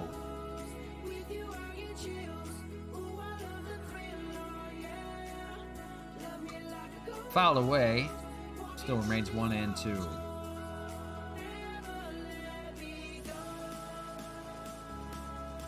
Samardzija gets some swing in on the slider.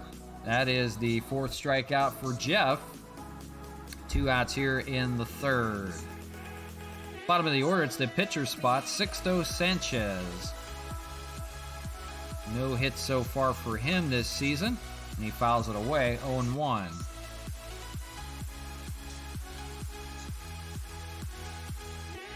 Samardzija, no hits given up so far. 2 outs here in the third.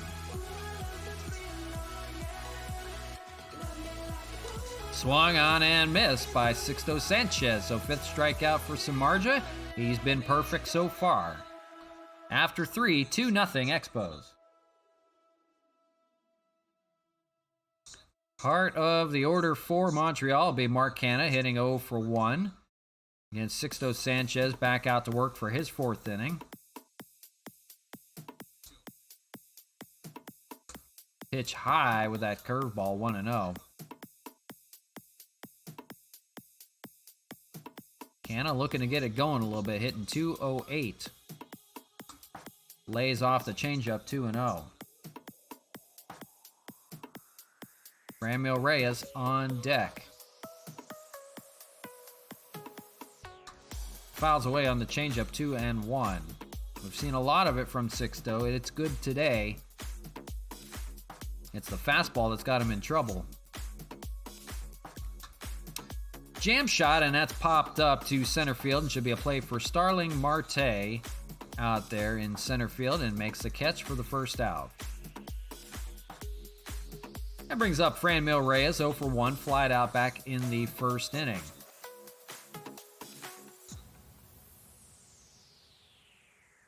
Franmil against Sixto, changeup misses 1-0.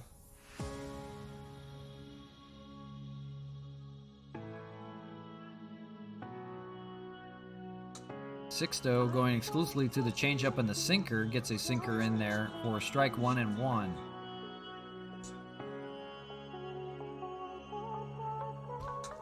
And shatters the bat, and that's a slow roller to second. Play for Birdie. He runs it down and makes the play for the second out. Exploded the bat in tons of pieces all over the field. And that brings up Ryan Braun, hitting 1 for 1. He's got a solo home run so far. Let's see what he does this time around. Changeup is in there, 0-1.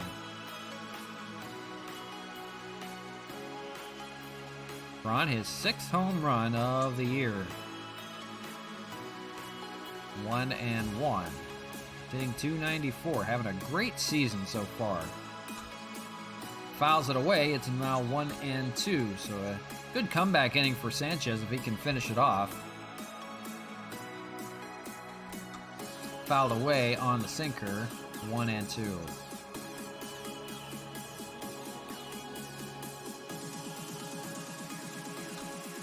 Fouled, still 1-2. Not putting a lot in the zone. Trying to get him to chase just a little bit.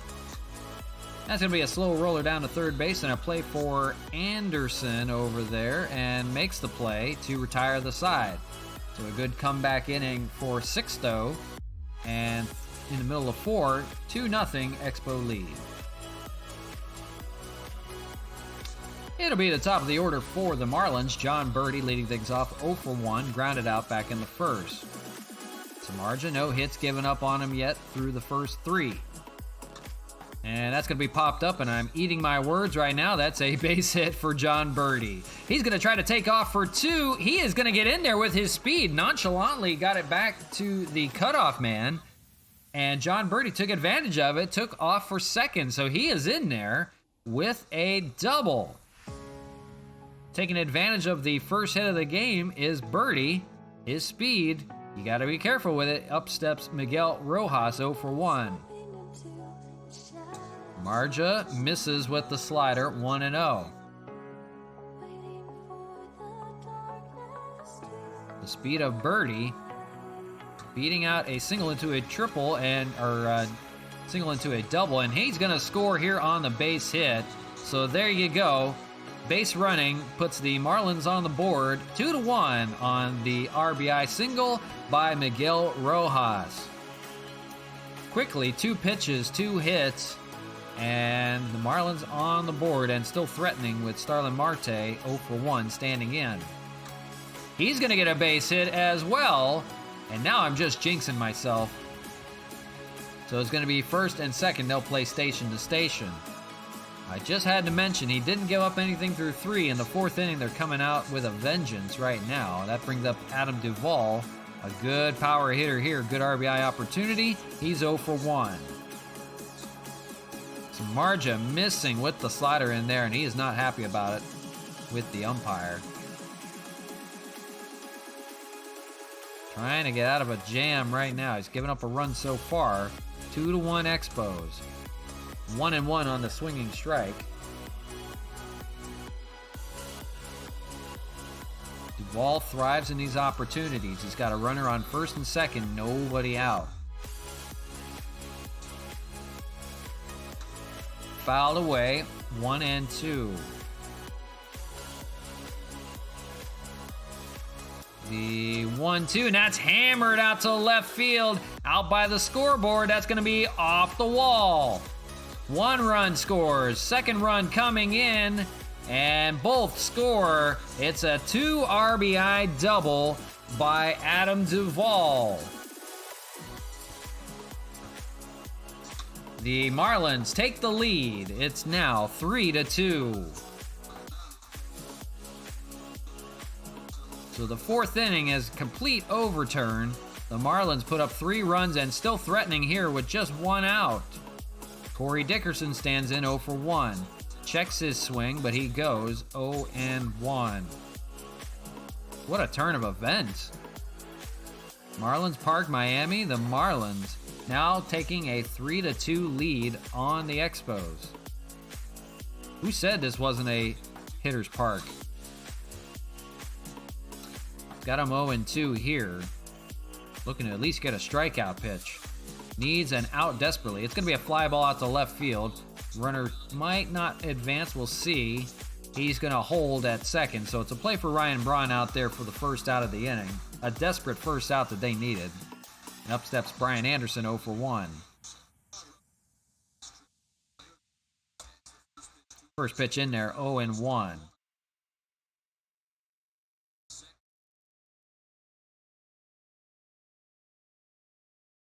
In there with a strike, 0 and 2.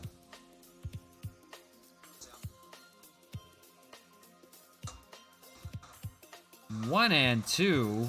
Don't know where that missed. Got him there. Strikeout looking for Samardzija. That's his 6th of the game. 2 outs here in the 4th. Bring up Jesus Aguilar, 0 for 1. Aguilar has an RBI opportunity here with the runner on second, 2 outs. The Marlins taking the lead 3-2, 3 runs in the inning after being no hit through the first 3.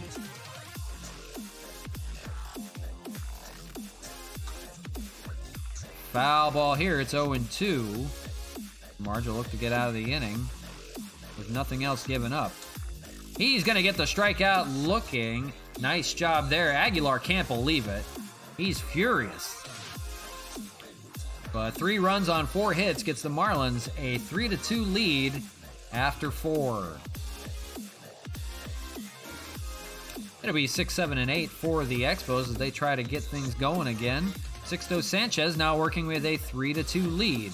He goes back to work here in the 5th, and he's got a strike out of the zone, but called a strike down low on Tyler Flowers, the catcher. The second pitch is popped up and just foul. No play there by the right fielder. The 0-2 just misses with the changeup, 1 and 2. That seems to be his out pitch today. And shatters the bat on the sinker, and a play for Alfaro. Makes a catch in fair territory. He's had his fair share of shattered bats so far to deal with. And 1 out in the 5th for Chad Pinder, 0 for 1. So 2 solo home runs by the Expos, as that's in there for a strike, 0 and 1. And Marlins put up 3 runs on 2 on an RBI, 2 RBI double by Adam Duvall. 1 and 1.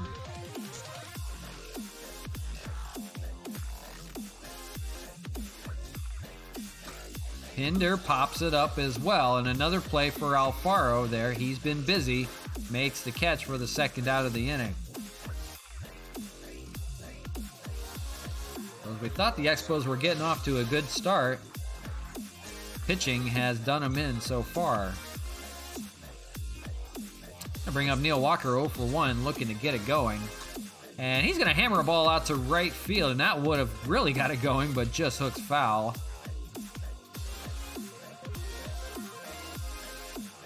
Sixto Sanchez has an 0-1 count on him, and that's fouled away, 0-2. 2 outs in the 5th. Marlins lead 3-2. The 0-2 misses, 1 and 2.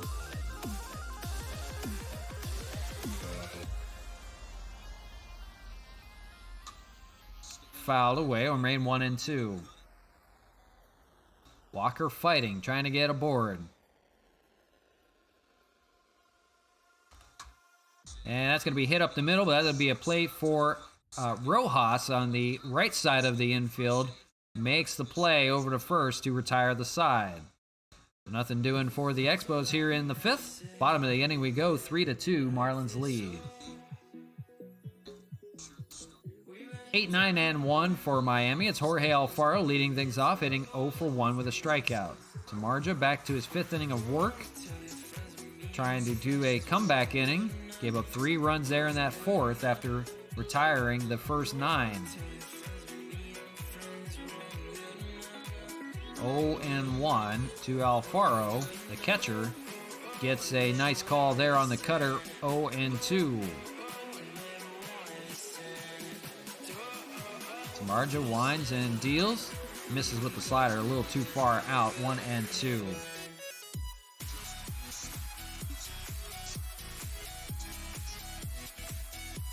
The fastball is in there and fouled away. 1-2 it remains. 63rd pitch from Jeff, and the splitter misses inside. 2-2. Marlins Park, Miami, quick 2-game road trip, and it's back to the friendly hitter confines of Montreal. So it's a full count with the pitcher spot on deck.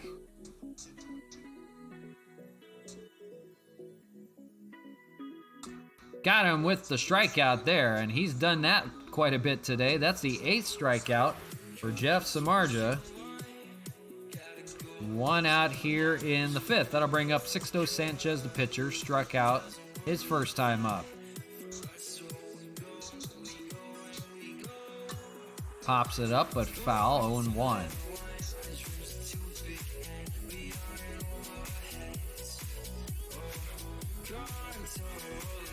Samardzija gets a slider in there, but does not get the call. 1-1. Man, these umpires, I tell you, they're really shortening up the zone on the sides.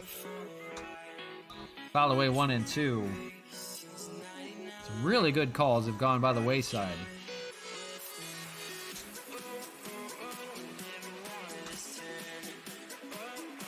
Foul away, so it remains 1-2.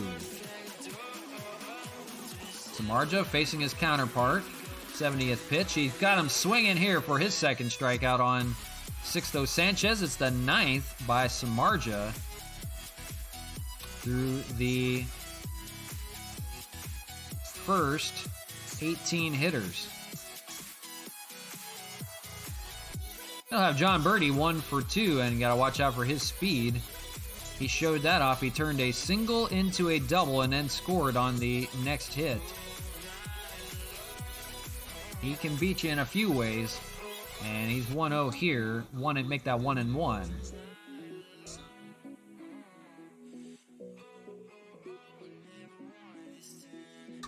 That's a fly ball out to right field. Play for Franmil Reyes. Has to run in just a little bit, but does make the catch to retire the side. So nothing doing for Miami here in the 5th. We go to the top of the 6th, still leading 3-2. So it is the pitcher spot, Jeff Samardzija, that is in. And they have to make a decision if they want to go to the bullpen here to start the 6th inning. And I think they will. Down 3-2. So the decision is going to be to go...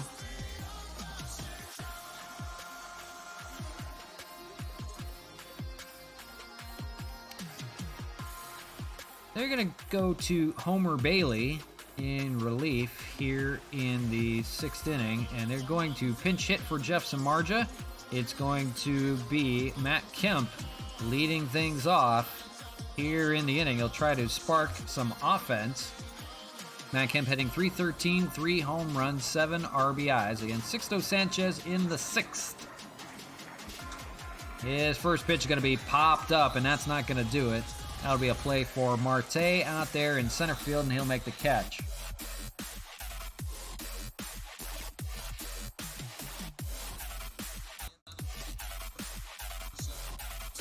I bring up Jorge Bonifacio, 0 for 2 so far. Sanchez, after giving up 2 solo home runs, is doing well. And a fastball at 99 mile an hour fouled away there.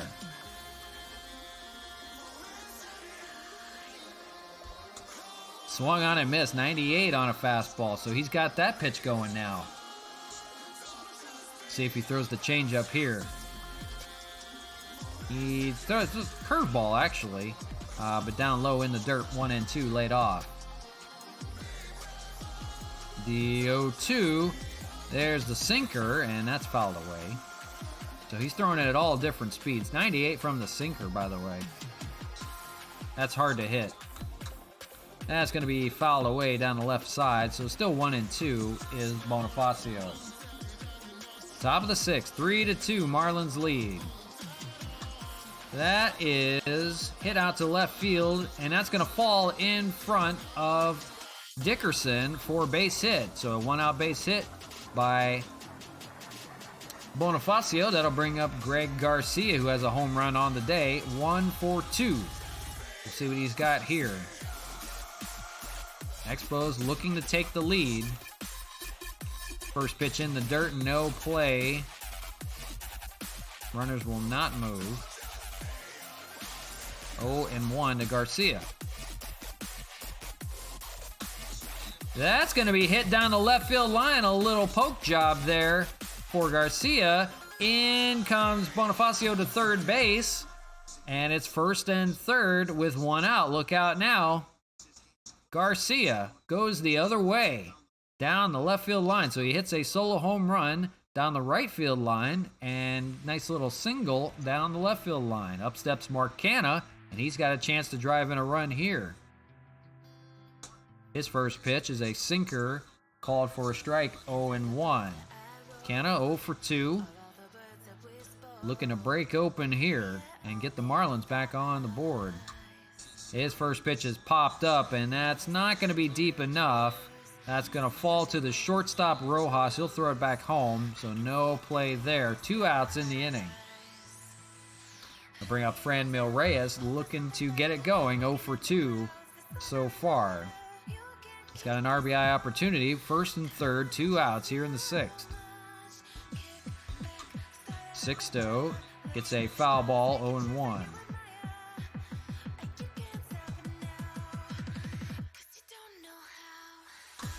Fouled away again, 0-2.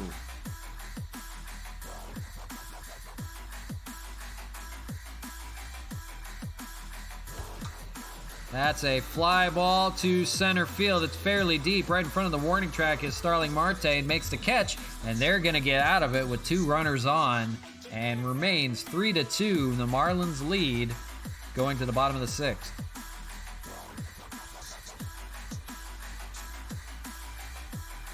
So with the pinch hitter Kemp that came in, the Expos are going to go to their bullpen. They're going to call on Homer Bailey in relief. He's been perfect through his 6 innings of work, so why not?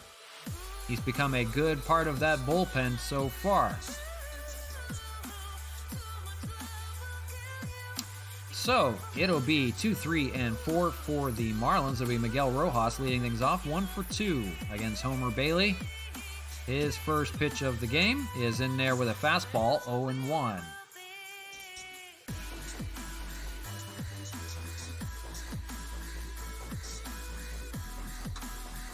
The second pitch is popped up to center field, and a play for Bonifacio for the first out of the 6th.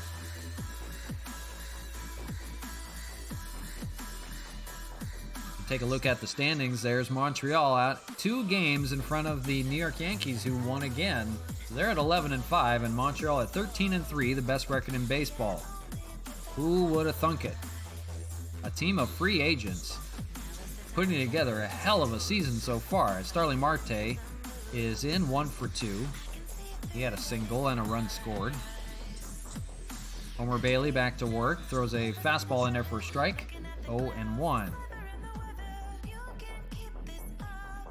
Homer Bailey, the former starter, finding new life as a reliever in that bullpen. Got him 0-2 here, made him look foolish on the slider. See what he throws here. Fastball inside, 1-2 at 90 mile an hour.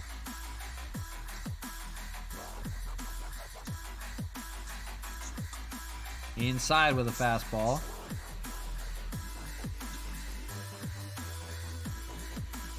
Two and 2 to Marte, and fouled away there on the slider.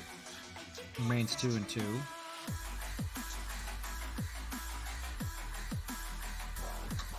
And it's going to be a ground ball over to first base. No problem for Canha. Takes him himself for the second out of the inning.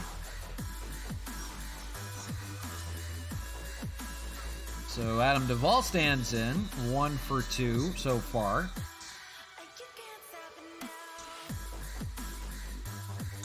Nothing doing since the 4th inning when the Marlins put up 3 runs, and they lead it 3-2. Foul away there, 0-2.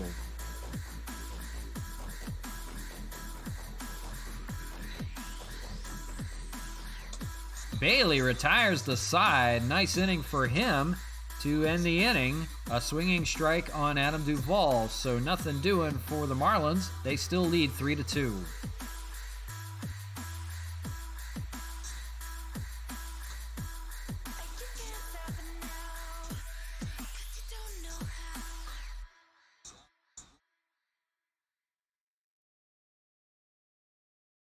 Ryan Braun will stand in. It's 5, 6, and 7 for the Expos, looking to try to get something going here against Sixto Sanchez, who's been good.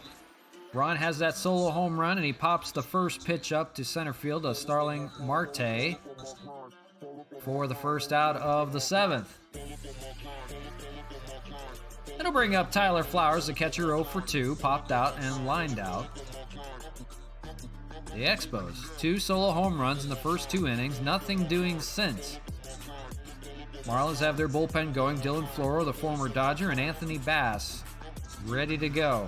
Sixto Sanchez, 73rd pitch of the game to Flowers. That's going to be up the middle for a base hit. So a 1-out runner for the Expos.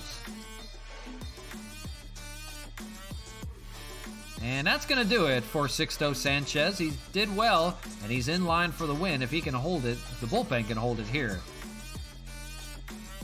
So 6 1/3 innings of work, and only those 2 solo home runs given up. Did pretty well to hold on. I was going to bring in John Curtis. He was not previously warming up, but he comes in here. 9 games so far, 8 innings of work.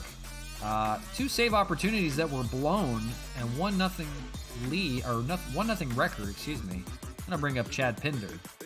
We'll see what happens here in the 7th. His first pitch, Chad Pinder pops it up to right field, and that's going to be caught out there by Adam Duvall for the 2nd out of the inning. So just what the doctor ordered, 1 pitch, 1 out of the bullpen. Going to bring up Neil Walker, 0 for 2, looking to get it going. Curtis fires a fastball inside and fouled away. Flowers the runner at first. 2 outs here in the 7th. That's going to be hit down the right side for a base hit. Runners will advance. 1st and 2nd with 2 out. It's the pitcher spot coming up, so Homer Bailey is not going to hit. The duties are going to go to Matt Wieters. So the backup catcher, Matt Wieters, is going to hit from the left side. 2 runners on. He's hitting .324 with 3 home runs. Doing well so far. Swings at the fastball inside, so it's 0-1. 2 outs here in the 7th. Expos threatening, but they're trailing by a run. Slider misses, 1-1.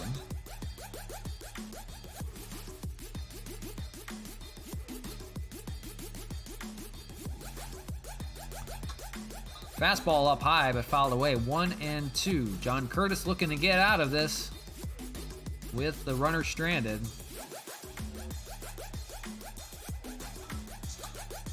Fastball, but it doesn't catch the black on the bottom. 2-2. Nice take by Wieters. He would have just grounded that into the 3rd out.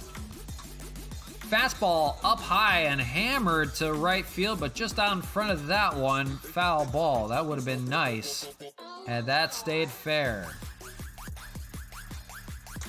Misses here, and it's a full count, 3-2, so the runners will be off. Tyler Flowers, the lead runner at 2nd.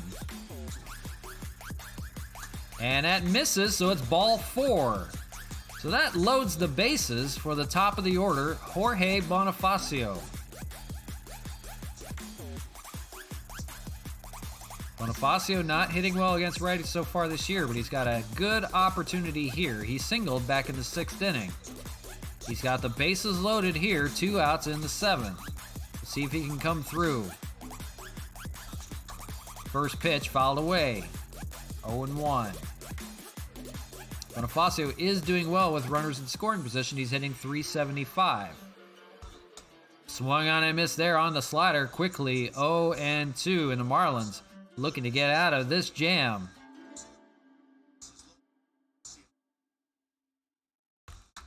Fouled away again, remains 0-2. Bonifacio. Fastball, that's going to be hit over to third base. They're going to get out of the bases loaded jam with the throw to second for the 3rd out. So John Curtis comes in and gets him out of it. It's time to stretch, and it's a 3-2 Marlins lead. We'll take a quick ad break. We'll be right back.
All right, so bottom of the 7th we go.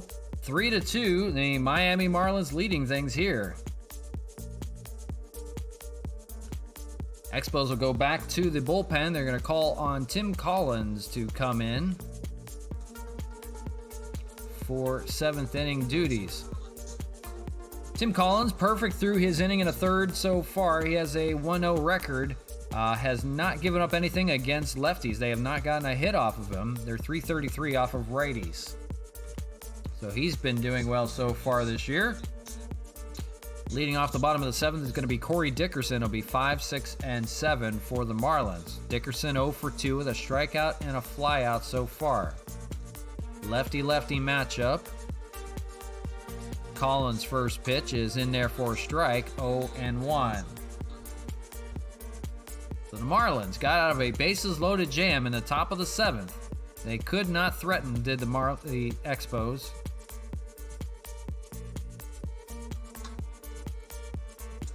Going to be 0-2 on the foul ball there. Collins 0-2, fouls away again, remains 0-2.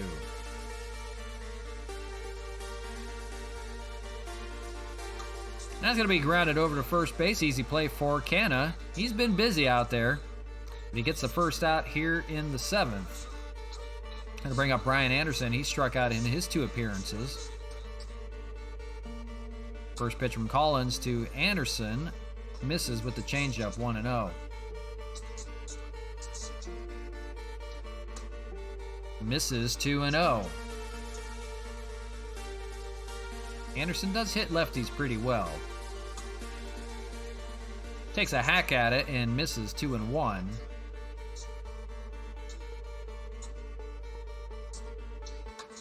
Fouls it away. It'll be 2-2. Bottom of the 7th. Marlins still hanging on to that 3-2 lead. Expos trying to avoid losing 2 in a row. That's something they're not used to. Swung on and missed there on Anderson. Good second out there by Tim Collins in relief.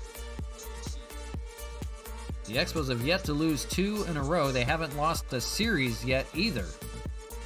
And with this being a quick 2-game series, they would have to win both to avoid the split. Up steps Jesus Aguilar, hitting from the right side, 0 for 2.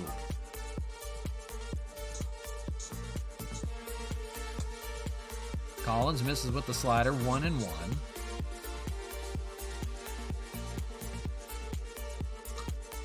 Foul away. Miami, Florida, Marlins hanging on here. We'll see if it'll hold. Expos have not scored a run since the second inning on those 2 solo home runs, first and second inning.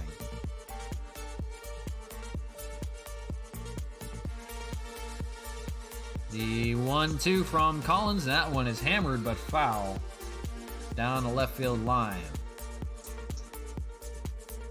1-2 count. We'll see what he goes to here. That's hit down the first base line. Just missed. Just went foul. Swinging and fouling off a lot of them. He lays off here on the fastball, 2-2. So this is the 9th pitch of the at-bat. And that one's fouled away. Collins, the 20th pitch of the inning, trying to get out of a jam. I wouldn't say it's much of a jam, but he's trying to get out of the inning. Swung on and missed there finally on the 11th pitch, and that will retire the side. So down go the Marlins, 1-2-3. After 7, they still lead 3-2. It's Dylan Floro in for the Marlins, the former Dodger, former world champion for the Dodgers, a 1-0 record, 1.69 ERA. He's been good so far out of that bullpen. He's got 2, 3, and 4 for the Expos coming up.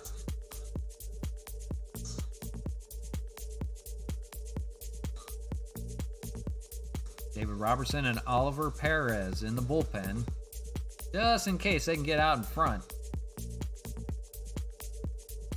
It'll be Greg Garcia leading things off. He has that solo home run way back in the first.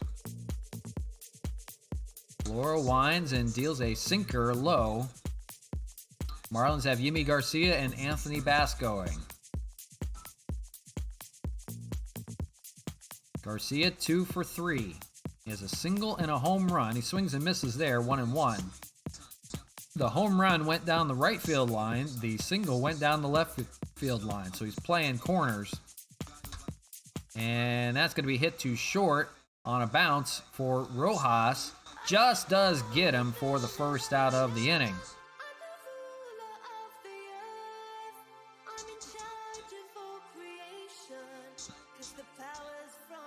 Expos are going to take a look at it. They're just going to make sure.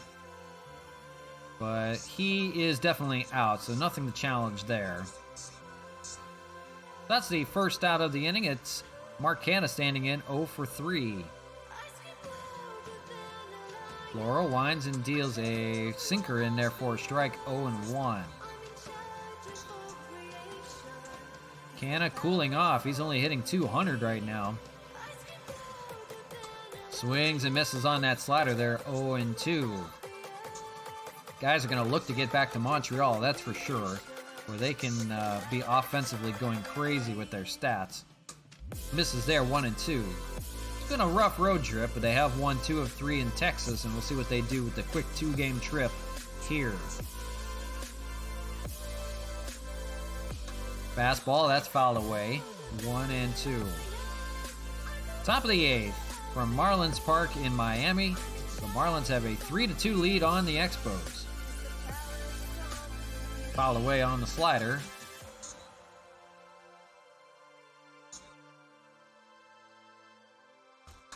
Fouled away again. Expos had it going. They had a 2-0 lead, which was broke in the 4th. Marlins put up 4 runs. That's going to be a grounder to Brian Anderson at third base. He's play over to first for the second out of the inning. That brings up Franmil Reyes looking to get off the schneid himself. 0 for 3 on the day. First pitch misses, 0-1 on the slider. Top of the 8th, running out of outs. They got to get something going here. Up high with the fastball, and it's fouled away. They're trying desperately to get something to go.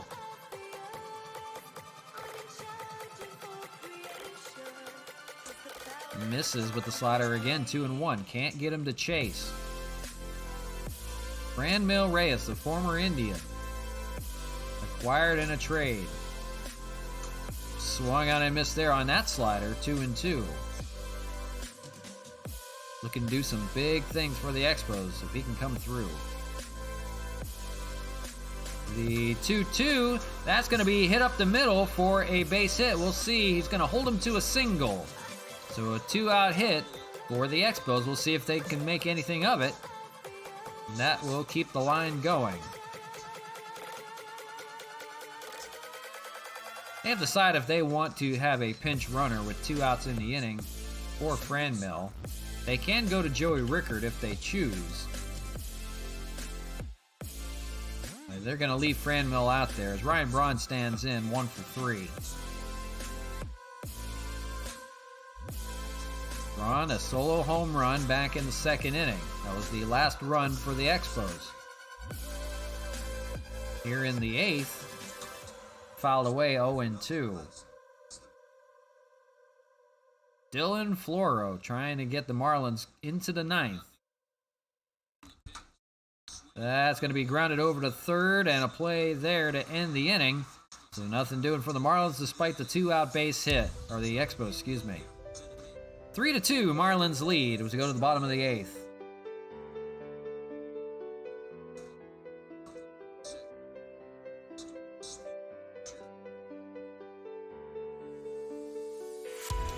The Expos are going to go to David Robertson out of the bullpen to try to keep it a 1-run deficit. He's got 8, 9, and 1. We'll see who comes in the pitcher spot. Right now, Torrey Alfaro 0 for 2. First pitch, strike, 0-1. David Robertson's been perfect so far in his work, as many guys in the bullpen have. Swung on and missed there 0-2. They've been good. So no problem when it gets to the bullpen. Misses there with the slider, 1-2. Expos will try to get the swinging strike there on Alfaro. 1 out in the 8th. Expos will try desperately to get back into this ball game and at least tie it. The pinch hitter for the Marlins is going to be Hassan Diaz, hitting .286, no home runs, 2 RBIs. Hits from the left side. Robertson drops a curveball in there for a strike, 0-1.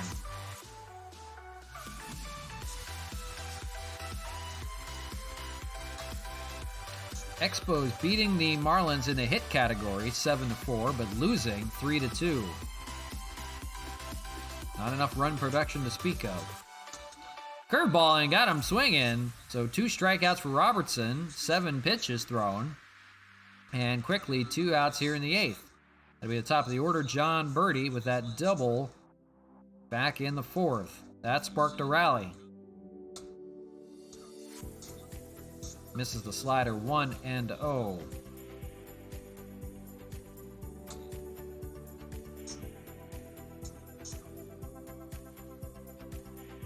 One and 1. Fouled away, 1-2. And you get 3 strikeouts in the inning. The 11th pitch from Robertson. Curveball misses, 2-2.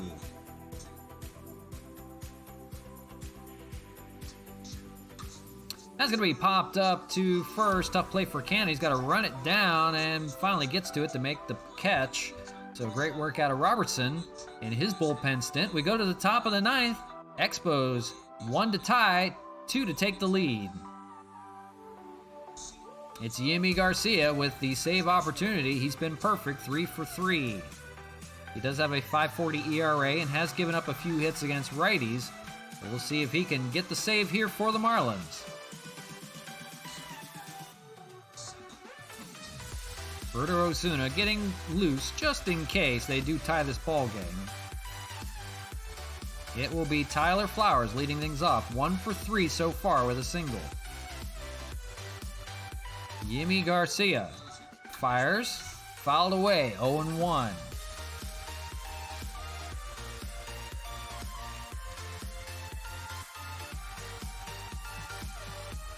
0-1 misses, 1-1. Expos trying to avoid losing 2 in a row.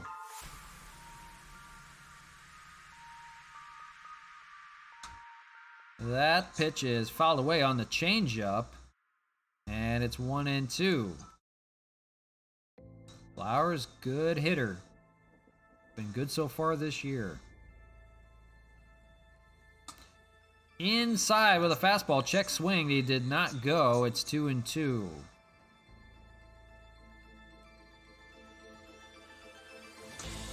Misses with the slider, and it's a full count. Chad Pinder is on deck. Flowers would most likely get a pinch runner if he gets on.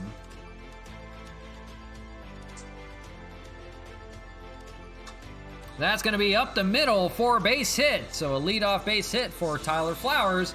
And we'll see if they go to a pinch runner here. Most likely they will, as Chad Pinder stands in. So the runner for Flowers is going to be Joey Rickard over there at first. He's got some good speed. Chad Pinder to hitter, 0 for 3 here. Looking to get it going. Expos need 1 to tie, 2 to take the lead. First pitch is in there for a ball, 1-0.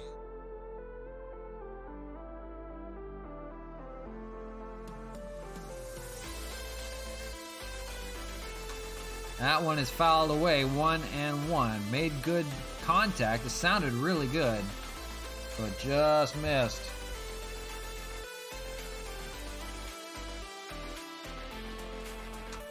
That one hammered to left field, but just fouled. 1-2. Just missed. Having at least a home run. Fouled away there, 1-2.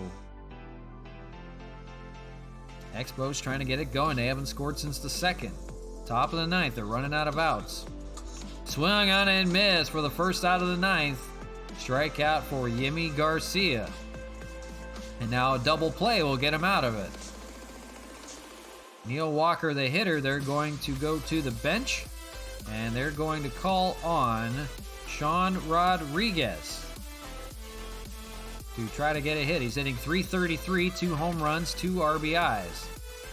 Call on him to get it going. First pitch misses, 1-0.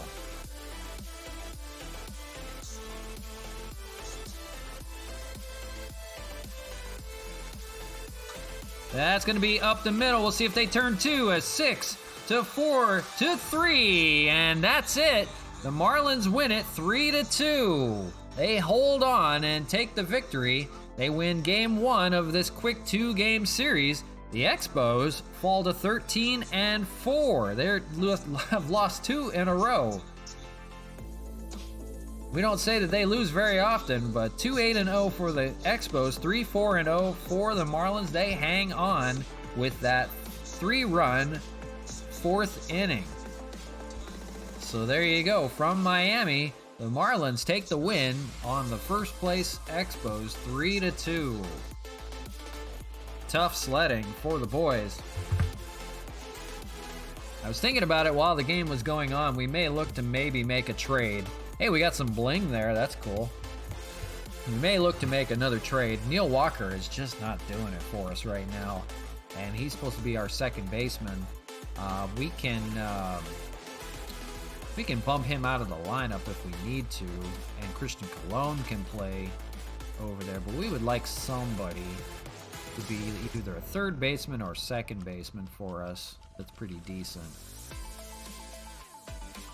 Sean Rodriguez really not getting it done. He's hitting .323, 2 home runs, but we really need somebody, I think, to play from both sides. So let's try to explore a trade, maybe. Maybe we'll find somebody that's worth getting before we move on here. And we got a little bit of time. First, we'll check the free agents just to see if anybody decent is out there. Jed Jerko, we can't use. We would love to have Jed Jerko. Love me some Jed Jerko, but he is managing, so he is not available to be the guy. So that is not an option, unfortunately. At second base, they do have Logan Forsythe. 34 years old. He can play just about every position you ask him to, but only hit 118 for the Marlins with 1 home run last season. At third base, not a lot of options to speak of there. A couple minor leaguers, but we're going to shy from them. At shortstop, Peter Mooney is an option, but not very good one. Benji Gonzalez, so nobody really to speak of out there. So just nobody. Josh Reddick signed a deal, so he's not available. Yusniel Diaz would be an option in the outfield if we needed it, but we don't. We need an infielder. So kind of a weakness for us, and I think we're going to see if we can pull a trade off, or maybe a third baseman, I'm thinking, so that Greg Garcia doesn't have to play third base. He can move back to second base. We'll see how much Neil Walker can offer somebody. And we're looking to see about a third baseman. So we'll go through the list. We'll see if there's anybody decent. So real quickly, and maybe something will help us out. Who knows? Gio Urshela, that's not going to happen. Maikel Franco is an option. Decent option. Miguel Andujar, nope, not going to be a straight-up trade at least. Michael Brasso hits lefties really well. Yoshitomo Tsungo, not a great hitter. Vlad Guerrero Jr., we could probably pull some kind of trade off for him, but I don't think that's going to work. Rio Ruiz there. Yohan Moncada. Jake Lamb. Nah. Jose Ramirez. Another trade with the Indians not going to happen. Jeimer Candelario is a possibility. Isaac Paredes, no. Hunter Dozier. That's an interesting one to talk about. He doesn't hit lefties very well. Josh Donaldson, that won't happen. He makes way too much money. Alex Bregman, you cheater, we don't want you. So that's okay, we'll pass on you. Anthony Rendon, no. Let's try. Matt Chapman, no, not going to happen. They have Eduardo Nunez still playing out there for the A's. 143, so nothing doing for him as an A. Let's check on Edwin Encarnacion while we're at it. 154, 1 home run, 4 RBIs. Hasn't done anything since we traded him. So nothing doing there. Kyle Seager, interesting option. He would be a great upgrade there, but don't think we're going to pull that one off. He's making $14 million also. Ty France, that's a no. Josh Jung for the Rangers. They don't have anybody as a third baseman. Sherton Apostle, we saw him. Austin Riley. Potent third baseman. But doesn't want too much, but just not good enough for us. Going to be costing too much in a trade. Brian Anderson, not going to happen. J.D. Davis would be interesting for the Mets, but they want too much. Brandon Drury, no. Alec Bohm. Carter Keyboom. Chris Bryant, no deal there. David Bodie, not going to be a deal there. Matt Duffy, he's a good hitter against righties. Eugenio Suarez, that would be a hell of an option.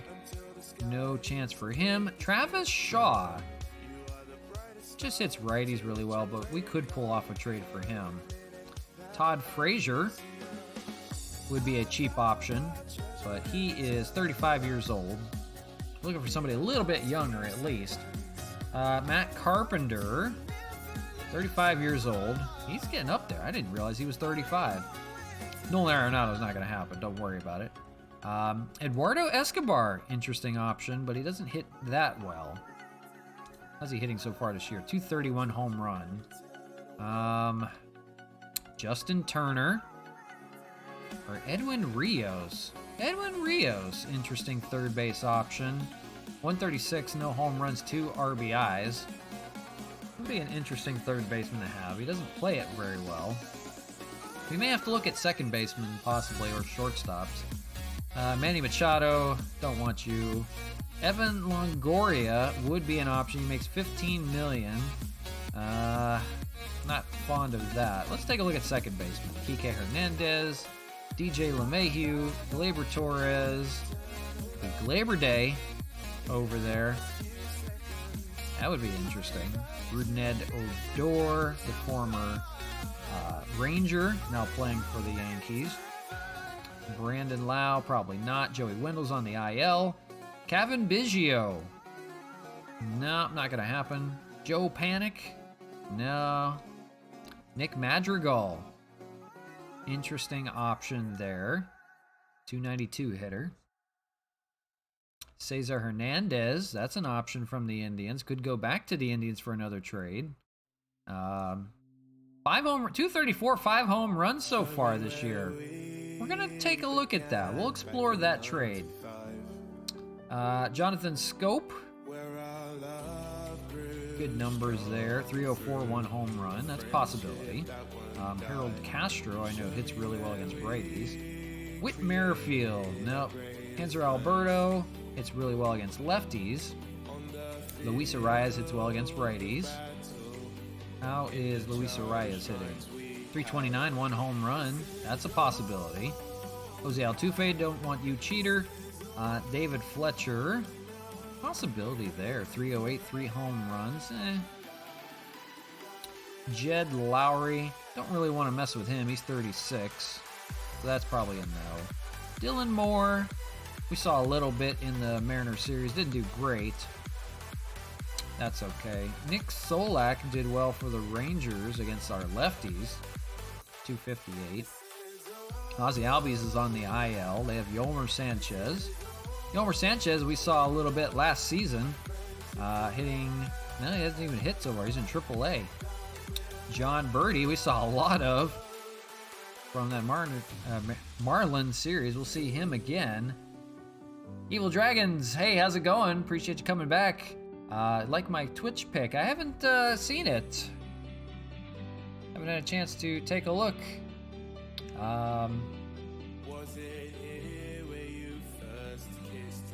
Yeah, I haven't seen it, so I do apologize.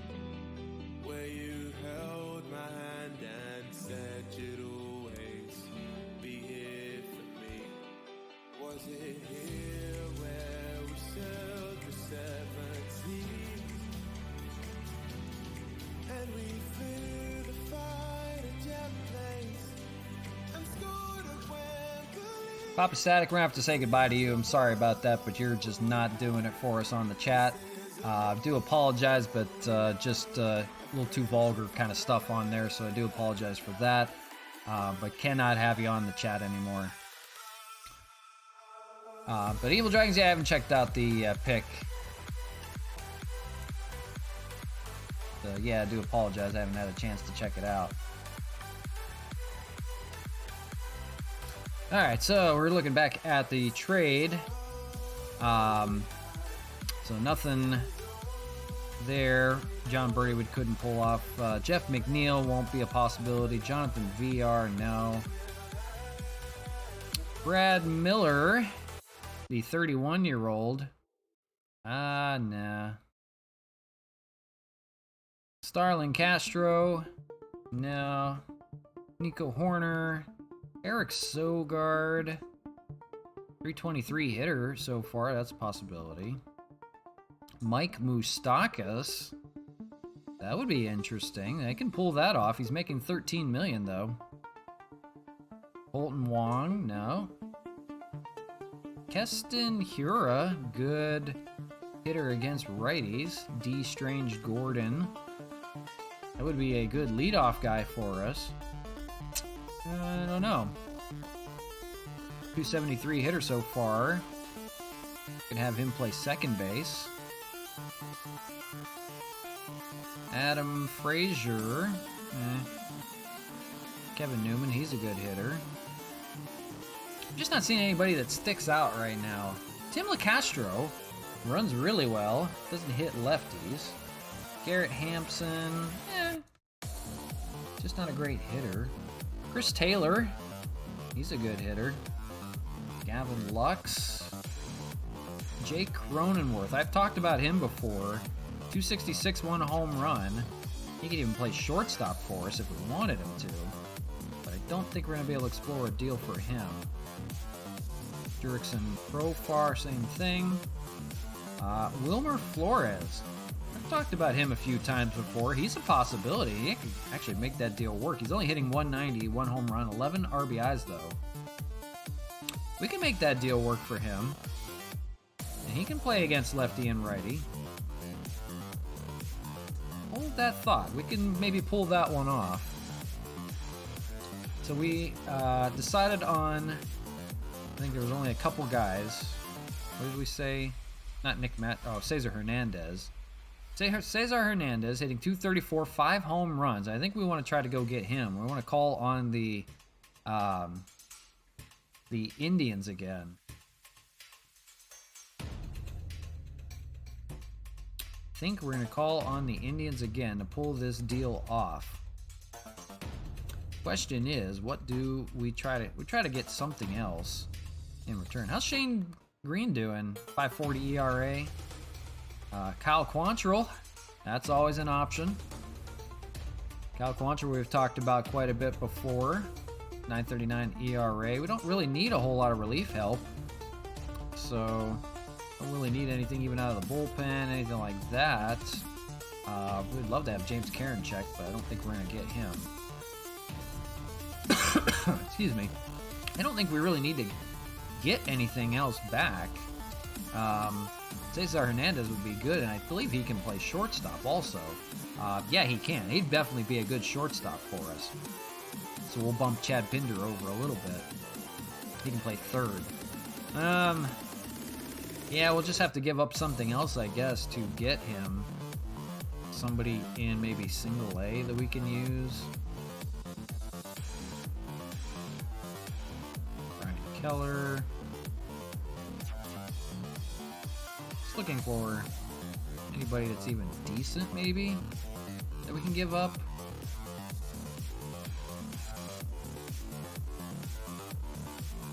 Garcia. We don't have much of anything to offer. We do have a reliever we can give up. We'd have to get a reliever back from them. Maybe we can do that. I don't know. And Christopher Cespedes, the right fielder. So let's try to get just at least a couple guys back in return. Sean Gilmartin down there. Brian Shaw. Kyle Nelson, is he on the... He's on the 40. I don't want anybody on the 40. Nick Sandlin. He is a righty. We can pick him up real quick. And then a right fielder just to replace Cespedes, that other Cespedes out there. Nobody there. Well... There we go. So we can do Danny Young. He's a lefty. And Hayden Saunders. So Neil Walker pretty much for Cesar Hernandez is going to be the trade. We're going to trade with the Indians yet again. So pulling off another deal. Goodbye to Neil Walker. Sorry to see you go. But we're bringing over Cesar Hernandez from the Cleveland Indians. And they're kind of dismantling their team a little bit. So we got one too many guys, it says on... the roster. I think we're okay. But I don't know.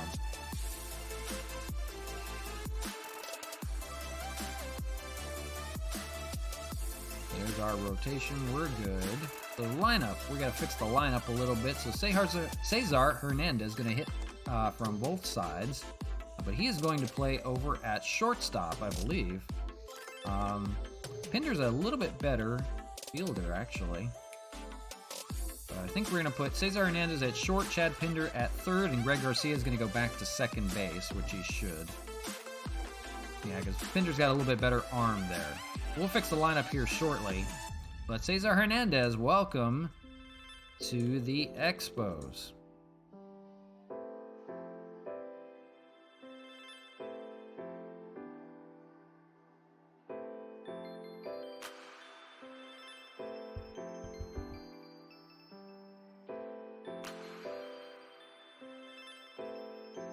Hang on 1 second.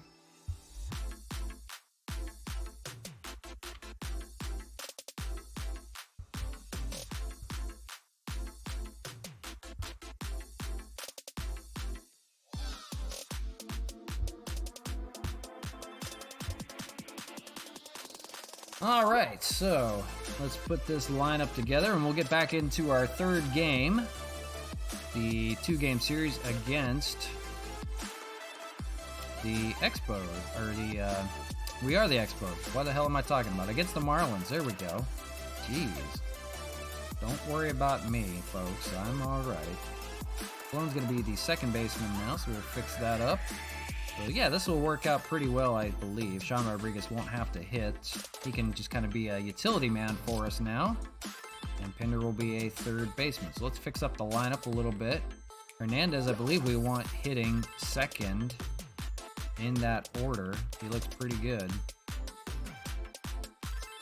And then it will be Canada. I think we're gonna have to bump down, unfortunately. So I think we're gonna go Fran Mill, and then we'll go, oh, I don't know, Braun, and then Canna, and then we'll go Kemp. We'll go Pinder, Flowers, and Garcia at the bottom of the order. So that looks good. Bonifacio, Hernandez, Reyes, Braun, and Canna. Anykins, hey, how's it going? For those of you who don't know, that's actually my wife on there. Hey, how's it going? She is joining from work, apparently. How's it going today? How you doing? Love you. So we've got, let me fix this order up a little bit. Chad, Pinder, Flowers, and Garcia. And then we'll do the same thing on the other side. Hernandez. And then we're going, oh, Reyes. We're going Ron, Canna, Kemp, Pinder, then Wieters, and then Cologne. Round that out. And same thing, Hernandez, Reyes, Braun, Canna, and then, what did we say? Pinder, Wieters, and Cologne. Okay, so we're good there. Now it's finally. It's work. Yeah, I hear you. Yeah, typical. Yeah, enjoy your lunch. All right, so we're getting back into some gameplay. We had to make a trade there. We acquire Cesar Hernandez from the Cleveland Indians. Another guy from the Indians we're picking up, so that's 4. We're cleaning up their crew as they try to rebuild. So we're taking on the Marlins.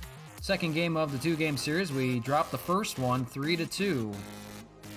Still in first place, and we have to fix the AAA lineup real quick. Oh my gosh. One thing I hate about this is you do have, if you mess with the minor leagues at all, then you gotta fix that real quick. So hopefully that's good. I think their rotation's good. Okay, everything's good there. Let's get back to it real quick because I know that's what you guys are waiting on. Okay, so it looked like Felix Hernandez was going to get the ball for the Expos against the Marlins. Day game today from Marlins Park. Partly cloudy skies. The roof is open. Felix Hernandez gets the ball against Sandy Alcantara. So there you go. Felix Hernandez has been good so far. And the lineup with Hernandez in the lineup looks good. We're going to leave it the way it is. We're going to go for at least a series split on this quick 2-game series, and it's off to Montreal after that. So here we go from Marlins Park in Miami, Florida. Expos baseball on the show. Expos at 13-4. The Marlins move up to 10-7 as they try to climb the NL East standings. And Expos will lead things off here against Sandy Alcantara. 2 starts, no record to speak of. 3 ERA, 4 walks, and 8 hits, 10 strikeouts in his 12 innings of work so far. For the Expos in this day series, it's going to be Jorge Bonifacio leading things off, hitting .231. First pitch from Marlins Park, day game, on off we go. That's going to be a pop-up, foul territory, and a play for Alfaro over there. So 1 pitch, 1 out. Quick work there. The newest Montreal Expo, here he is, Cesar Hernandez, just acquired overnight from the Cleveland Indians. He made the flight to Miami. He's here, he's ready to go. He's playing at shortstop today. He's got 5 home runs and a .234 average so far. Let's see what he does here. His first pitch and first hitting, that's going to be a play over there at first by Alcantara.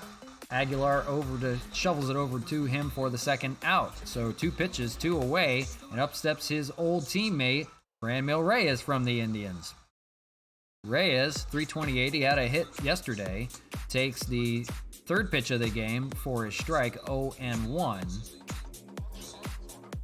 So we'll see what he has in store today. Fouled away, 0-2. Alcantara making quick work. He features a sinker, fastball, slider, changeup, and a curveball. The 0-2, and that swung on and missed, so quick work there. Retires the side, 1-2-3. And the Marlins coming to bat here in the bottom of the first, no score.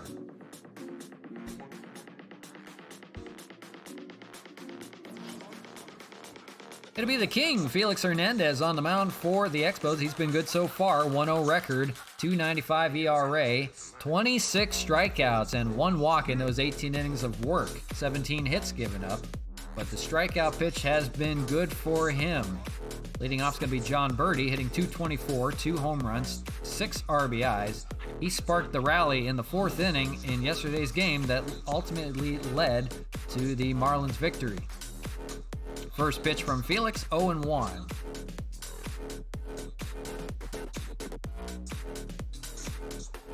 John Birdie takes a swinging strike, 0-2. So getaway day for the Expos. It'll be back home to Montreal to take on the Oakland A's and the New York Yankees. Comebacker to Felix, throws it over to first, no problem for him for the first out of the game. Lineup for the Marlins looks like this: John Birdie, Miguel Rojas, Starling Marte, Adam Duvall, Corey Dickerson, Brian Anderson, Jesus Aguilar, Jorge Alfaro, and Sandy Alcantara. Basically the same lineup from yesterday that won 3-2. Be Miguel Rojas, the shortstop for the Marlins, hitting .283, 1 home run, 7 RBIs. Curveball misses, caught the black, but missed, says the umpire, 1-0.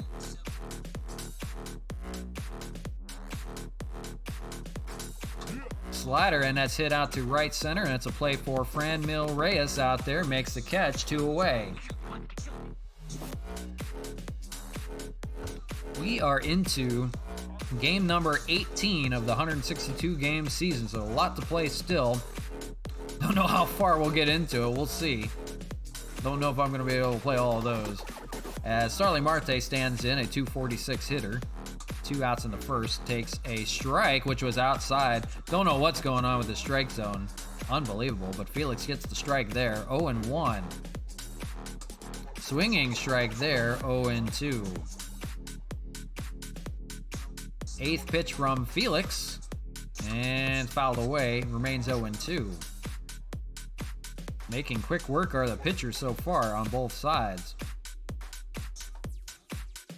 0-2 from Felix, and that's hit up the middle, and that should be an easy play there for Greg Garcia, now playing second base on the team. Everybody shifted over a little bit. He makes the play to retire the side, so nothing doing through 1, no score.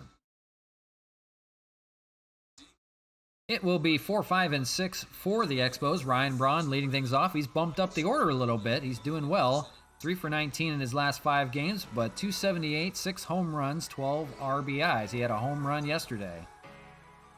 Sandy Alcantara back to work. He only threw 5 pitches that first inning. His 6th is hit to short and a play for Miguel Rojas. Fires the first for the first out of the second inning. Defense for the Marlins, same as yesterday. Dickerson, Marte, Duvall, Anderson, Rojas, Birdie, and Aguilar. Alfaro catching Alcantara. Marcana bumped down to the 5th spot in the order, only hitting 196. He's got to get it going. Acquired by the Athletics. His first pitch, a check swing. They'll check the umpire at first, says he went. So 0-1.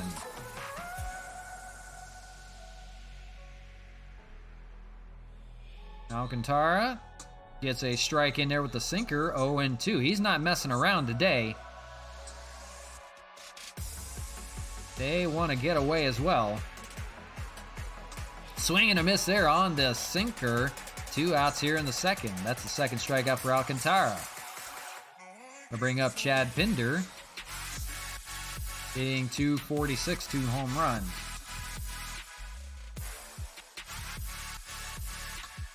Fastball up high but fouled away by Pinder, 0-1.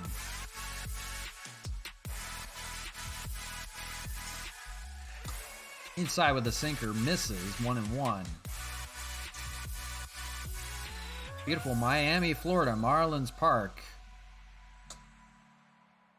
Normally a pitcher's ballpark. Saw a couple home runs yesterday. Greg Garcia and Ryan Braun. We'll see what today shows. It's a 3-1 count to Chad Pinder with Tyler Flowers, the catcher, on deck, hitting over 400 so far. That one's hit out to left field, but that's going to be a play there for Dickerson to retire the side. So nothing doing for the Expos in the second. Go to the bottom of the inning, no score.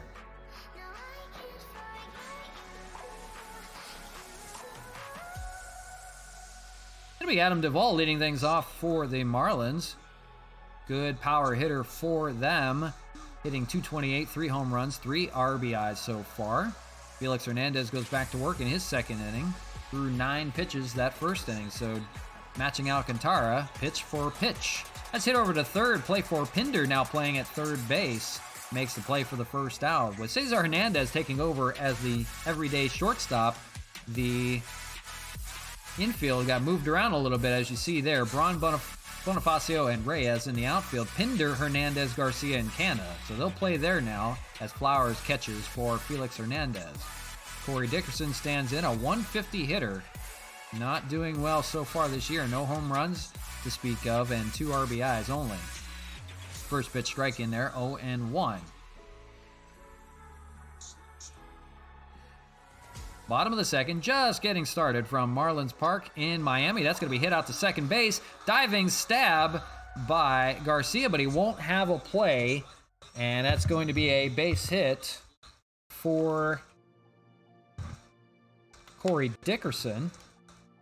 Just changing controllers here. Hang on one second. That one be dead. As up steps Brian Anderson, hitting .230. He's got a runner on first here. 1 out in the second. That's going to be a double play ball for 6-3 to retire the side. Nice play there. So 4 pitches by Felix Hernandez, and he's feeling it. End of second, no score. It'll be the bottom of the order for the Expos. Tyler Flowers leads things off, hitting .406 as we mentioned. No home runs, 2 RBIs, but he is a singles machine right now. As Alcantara goes back to work, Expos looking for their first hit of the game early. And that's an 0-1 foul. Second pitch misses with a changeup, 1-1.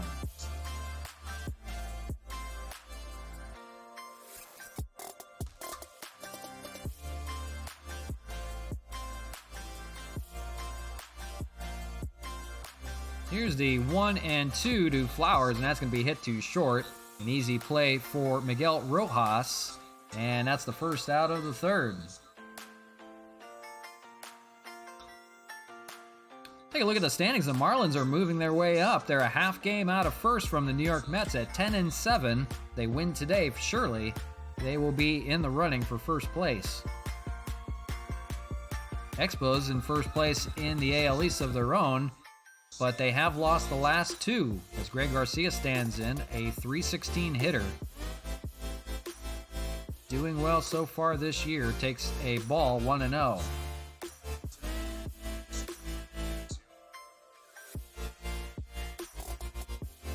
Ball misses 2-0.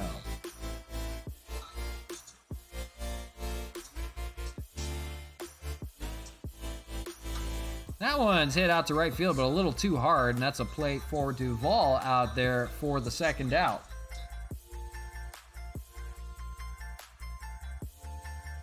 So it'll be the pitcher spot, and we'll see Felix Hernandez for the first time this year swing a bat. We'll see what he can do. He's played most of his career in the American League. A member of the Orioles, a member of the Seattle Mariners. Did play for the Braves, but he opted out of the season last year, so he didn't hit. So not very often do you see Felix Hernandez swing a bat, and it shows. He's 0-2, and he swings and misses there to end the inning. So still no hits by the Expos, and after 3, no score. It'll be the bottom of the order for the Marlins as well, 7, 8, and 9. Jesus Aguilar, who needs to get it going, hitting 167, faces Felix Hernandez back out to work. He's only given up a hit so far, but it was erased on a double play to end the second. Siren 13 song, appreciate the follow. Thank you for hanging out. Hope you're having a great day today.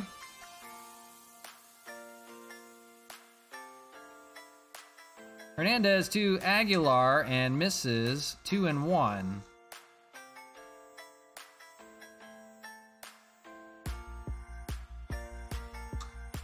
Fouled away there, 2-2.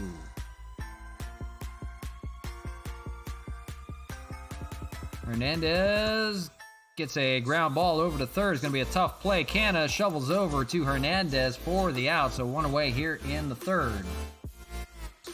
It's going to be Jorge Alfaro, the catcher standing in, a .288 hitter. Misses with the sinker, 1-0. Just joining, no score from Marlins Park in Miami, bottom of the third. That's going to be roped into right field for a base hit. So hitting there is Alfaro, and that's going to bring up the pitcher's spot in the order, Alcantara. We'll see if he hits here or goes for a sacrifice. Squaring to bunt, and that's going to be foul down the first base line.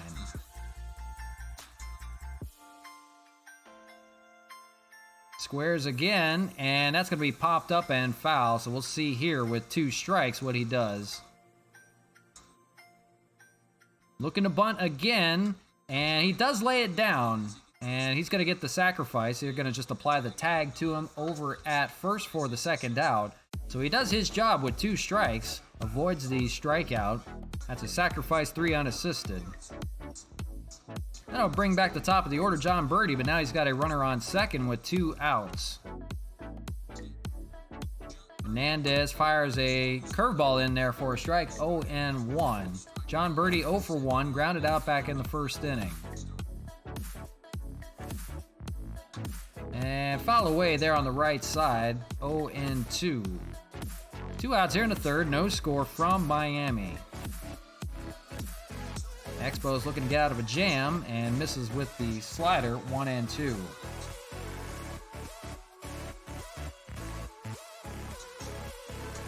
Got him with the curveball to retire the side, so that ends the inning. Down go the Marlins despite the sacrifice bunt. And after 3, no score in Miami.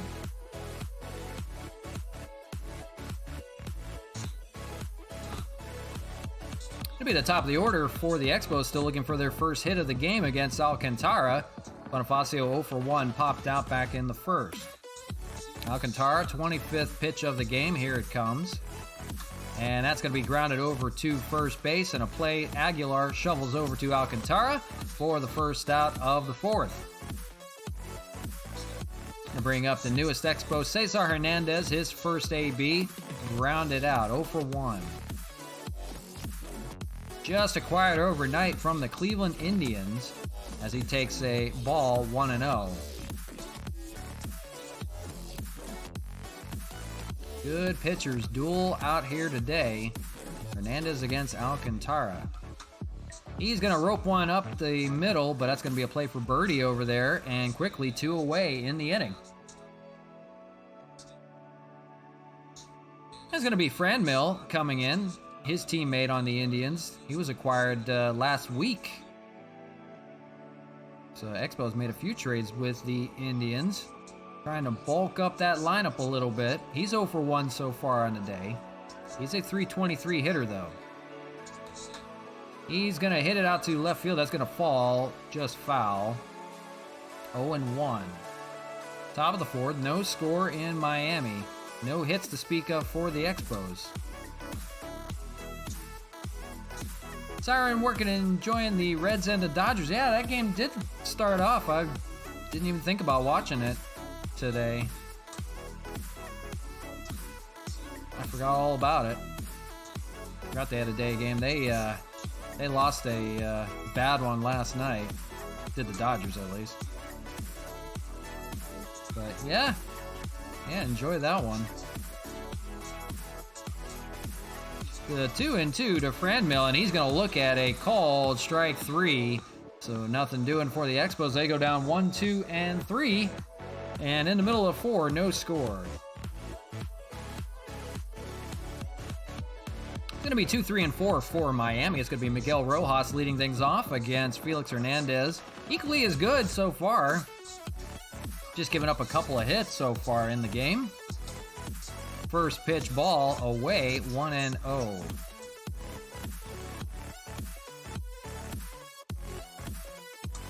In there with the sinker, 1-1.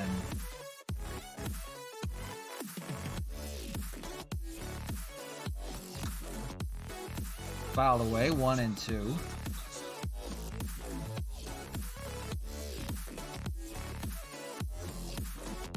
1-2's got him with the slider on the outside corner. And second strikeout for Felix Hernandez. That'll be 1 away in the fourth. Brings up center fielder Starling Marte, 0 for 1 on the day. Swung on and missed there on the changeup, 0-1. He grounded out back in the first inning.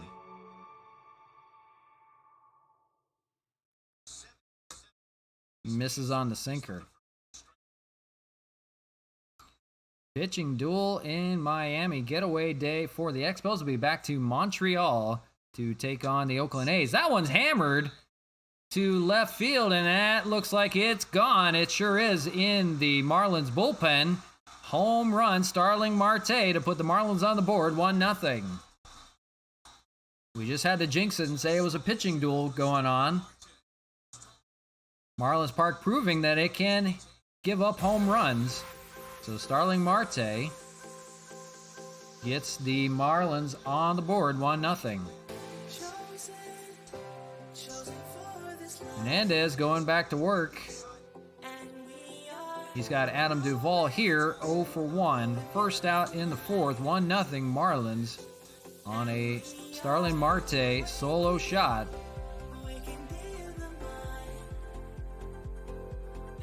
Hernandez deals a sinker in there, 0-2.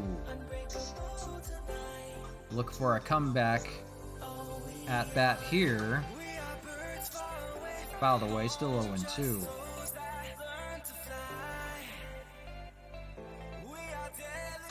Fouled away.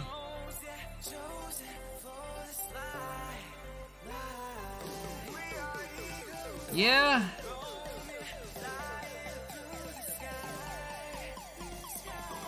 Swung on and missed there, second out. Yeah, I forgot about the game at 1 o'clock. Yeah, I was doing a stream till probably about 2 o'clock, so I'll probably watch a little bit of it here in a little bit. Yeah, it happens. But, yeah, it's all good. No worries.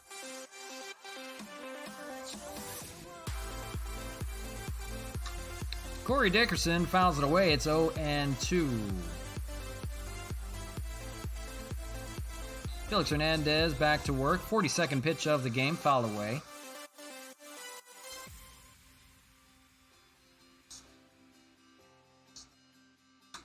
That one's hit out to center field and lost it in the sun, did Bonifacio. That's going to roll to the wall.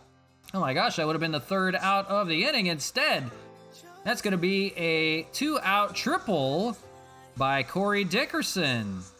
Lost it out there in the sun. Go figure.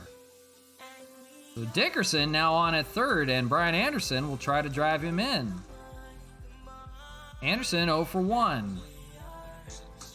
Hernandez trying to get out of a jam right now. 0 and 1.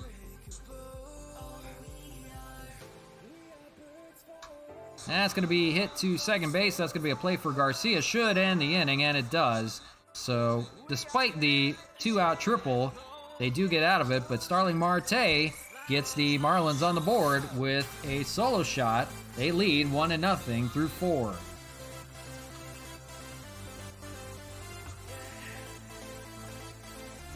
It'll be 4, 5, and 6 for Montreal. It's going to be Ryan Braun leading things off 0 for 1.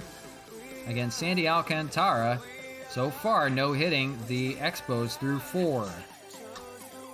That's going to be a ground ball for Rojas. Throw over to first for the first out of the 5th. Keeping it rolling is Alcantara. And it's Mark Canha 0 for 1.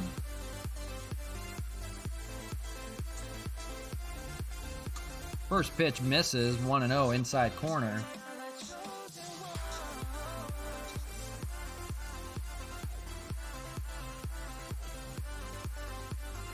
Alcantara back to work. Swing and a miss there by Canha. 1-1. Canha's got some work to do. He has not hit in his last couple games. Hitting 192 so far in the year. Takes a ball, 2-1.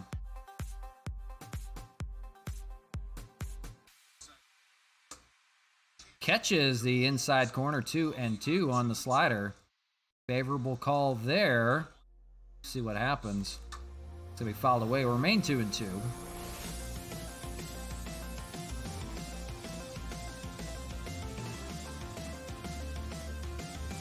The 2-2.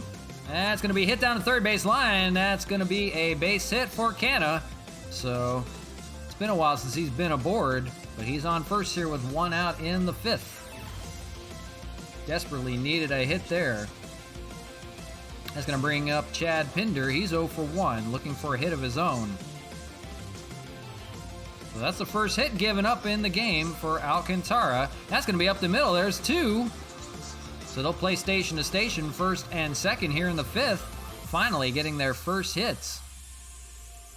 A pair of former Athletic teammates there, Canha and Pinder. That'll bring up the catcher Tyler Flowers. 0 for 1 so far, looking for a good RBI opportunity to drive in a run here.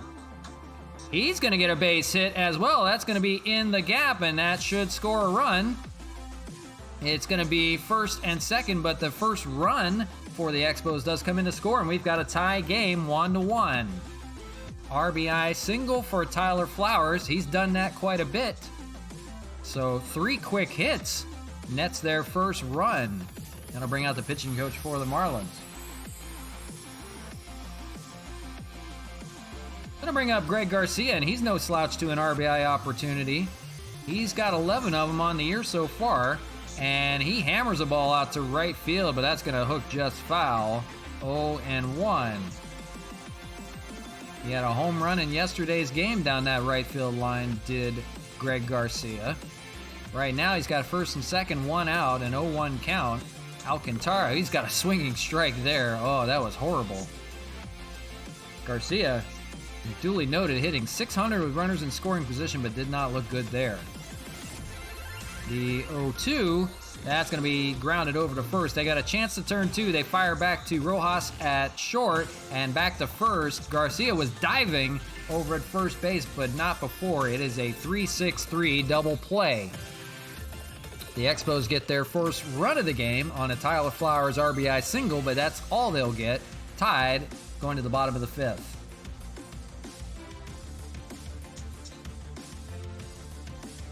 So it is the bottom of the order for the Marlins here in the bottom of the 5th. And it's going to be Jesus Aguilar, 0 for 1, 0 for 4 in the series so far. Hernandez working with a 1-1 tie. His 46th pitch of the game is in, and a strike on the curveball, 0-1.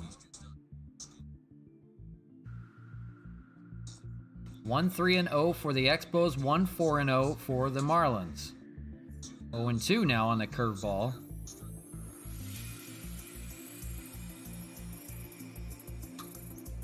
Going exclusively to the curveball, fouled away, 0-2. Hernandez misses with the slider, 1-2.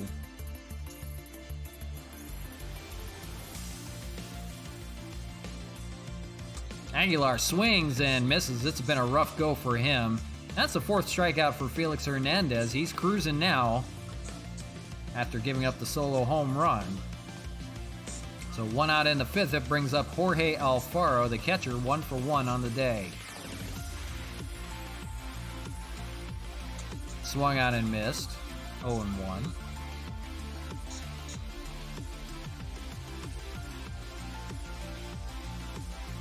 Misses in the dirt, 1-1.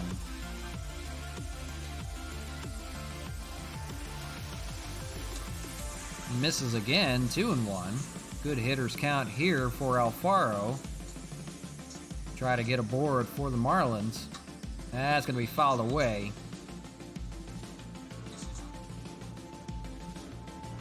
We'll see what Hernandez goes to here with the 2-2. Curveball, just low and foul. 1-1, bottom of the 5th, 1 out, and that's going to be hit up the middle. Play for Garcia over there at second. Fires over the first for the 2nd out. So still a pitcher's duel, 1 run apiece. And that'll bring up the pitcher, Sandy Alcantara. He had a sacrifice his last time up. Here, with no runners aboard and 2 outs, he's going to swing, and he'll take a first pitch curveball.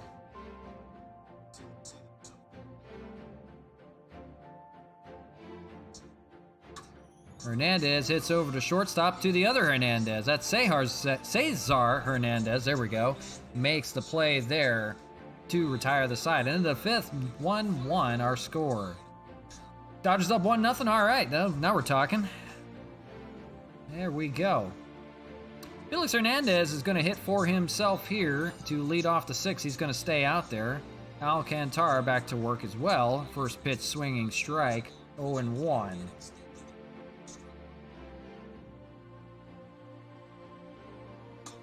Next pitch misses, 1-1. Don't remember the last time Felix Hernandez swung the bat, but he didn't look good in his first AB, going down on strikes. It's got him here 1-2. He's got a hit, but it's over to the shortstop, Miguel Rojas, and that'll be the first casualty of the 6th inning. We'll bring up Jorge Bonifacio, 0 for 2, pop out and grounded out in the game.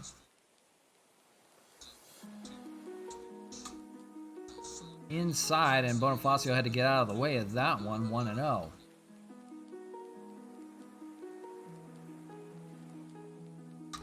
That's going to be hit up the middle and bobbled by Birdie, but he recovers and fires over to first for the out. 2 away in the 6th. Cesar Hernandez stands in, 0 for 2, 2 groundouts. Top of the 6th from Miami, 1-1. He's fouled it away.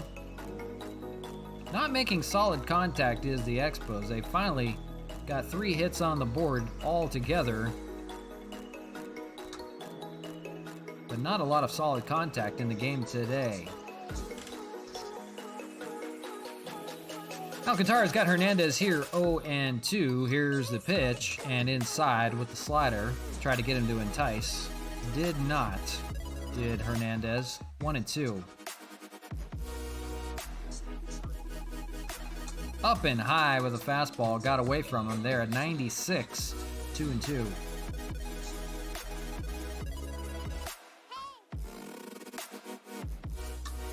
Fouled away. It'll remain 2-2. So 2nd game of a quick 2-game trip in Miami, and then it's back home to Montreal, the friendly confines of Montreal. been good to the Expos. They have not lost a game there yet. Today they're trying to avoid a quick 2-game sweep and their 3rd loss in a row. That's going to be hit out to right center and a play for Marte out there to retire the side. So nothing doing for the Expos. They go down 1-2-3 yet again. 1-1 our score going to the bottom of the 6th.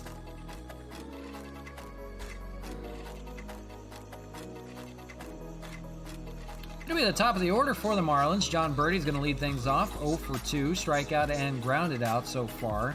Felix Hernandez, 58 pitches through the first 5, goes back to work. It's been good so far. Hit to second and a play for Greg Garcia. He's been busy. Makes the first out of the 6th. Miguel Rojas, 0 for 2, strikeout and a flyout. Only damage by the Marlins has been the solo home run by the man on deck, Starling Marte. Drops curveball in there for a strike, 0-1.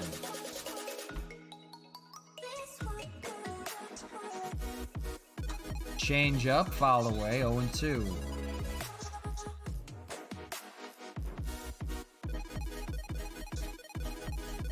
Oh, and 2 misses on the curveball, 1-2.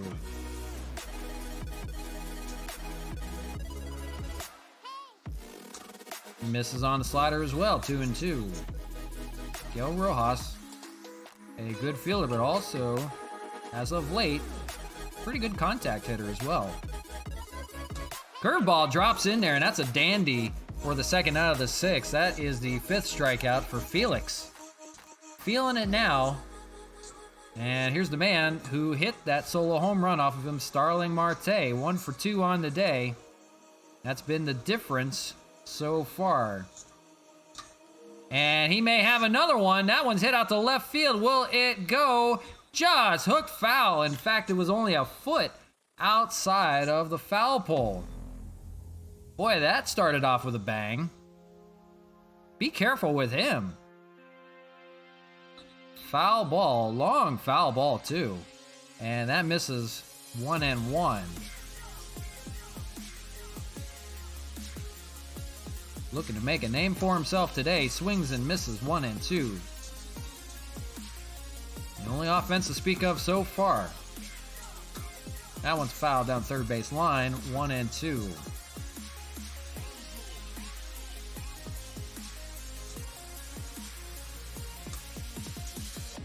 Away, 2-2.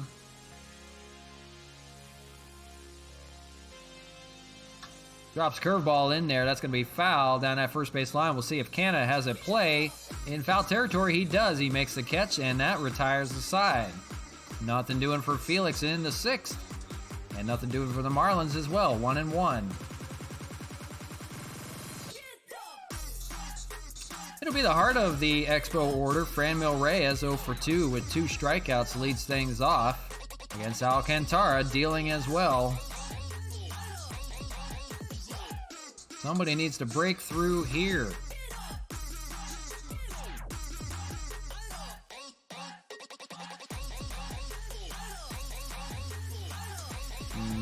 Gets the sinker.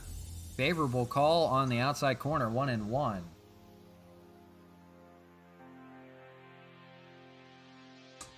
Gets the sinker there as well, 1-2.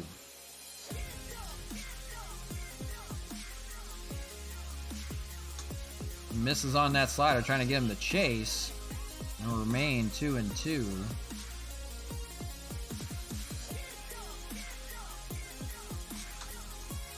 Fly ball out to right field. That's going to be in foul territory, and Duvall will make the catch. He runs it down for the first out of the 7th. That brings up Ryan Braun hitting 0 for 2. He has 2 groundouts in the game so far. That one's hit up the middle, but a play for Rojas. It was a little slow on up the middle. Didn't get through, and that's going to be the 2nd out here in the 7th. Upsets Marcana, 1 for 2, single and a run. Not much offense to speak of on either side. We'll see who breaks through here. Strike called, 0-1. 2 outs here in the 7th, 1-1.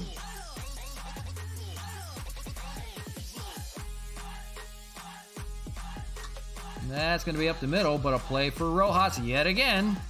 Fires over to first, and that's going to retire the side. 1, 2, 3, go the Expos. Time to stretch, so we'll take a quick ad break. We'll be right back. You won't miss any of the action. Don't go away.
Back to you from Marlins Park in Miami. It's Expos Baseball on the show. RJtheDJ with you.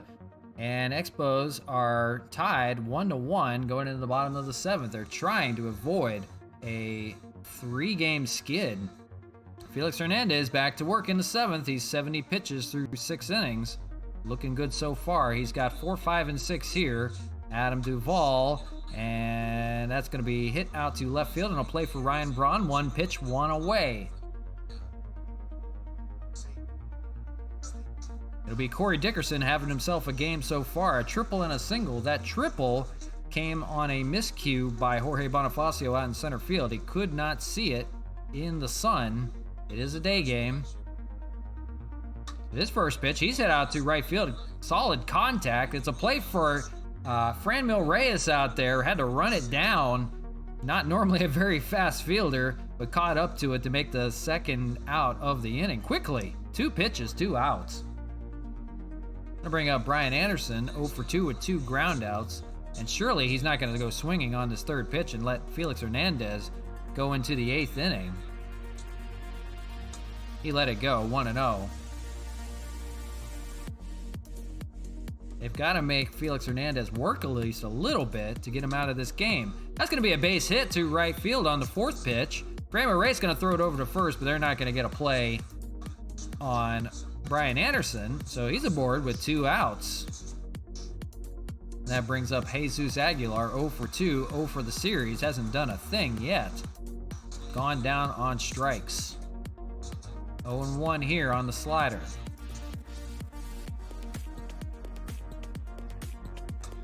In there with a strike, 0-2.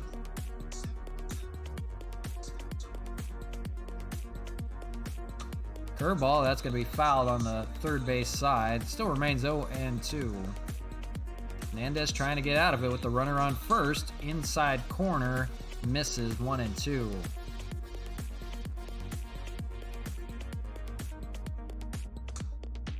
Just missed on the curveball, 2-2.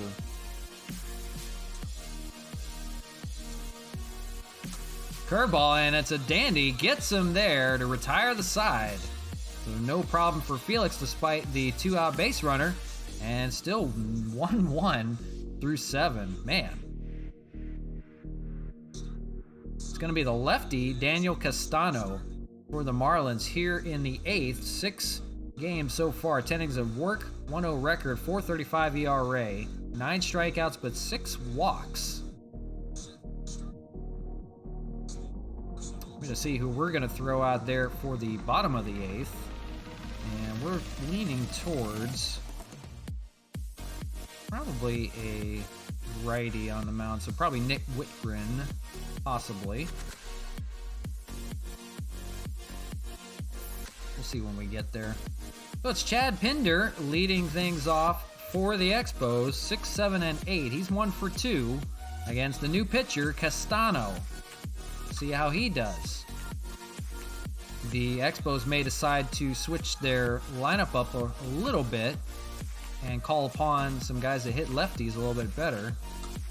They do have to be careful. They do have to leave a pinch hitter now that they are playing in a National League ballpark They need to leave a pinch hitter available. That would be Matt Kemp at the bottom of the order. That's going to be hit out to center field, but a little too deep.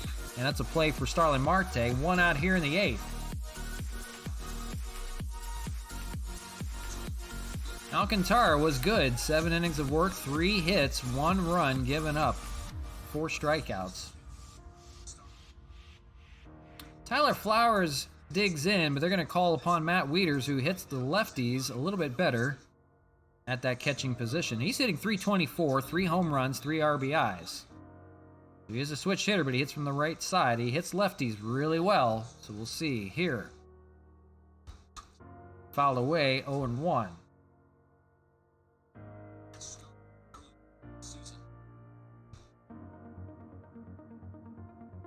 Castano fires, misses with the fastball at 88. A little bit of a change from Alcantara. Makes him look a lot faster.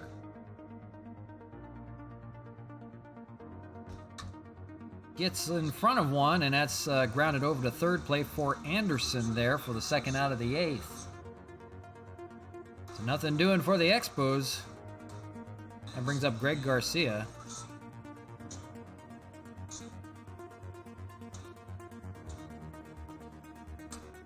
With Greg Garcia up, we actually do want to go with a pinch hitter. I don't know why I didn't think about it with the 1-0 count there. We're going to call upon Christian Colon, who hits lefties a little bit better, hitting from that right-handed side.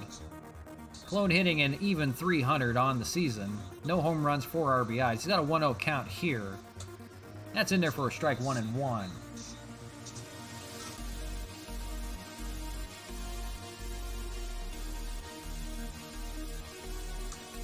Up high with the strike, 2-1.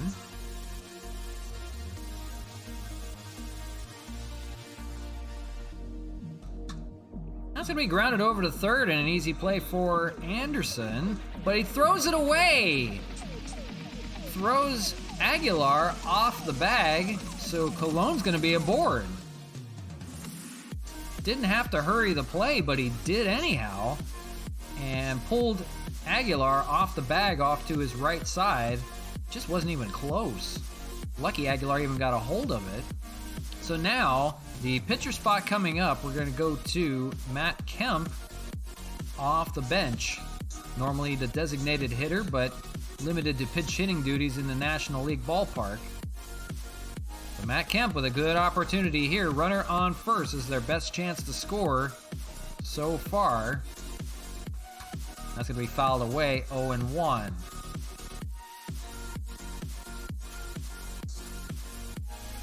Colon, good speed out there. 0-1 drops a changeup, 1-1. In the gap, it could get interesting.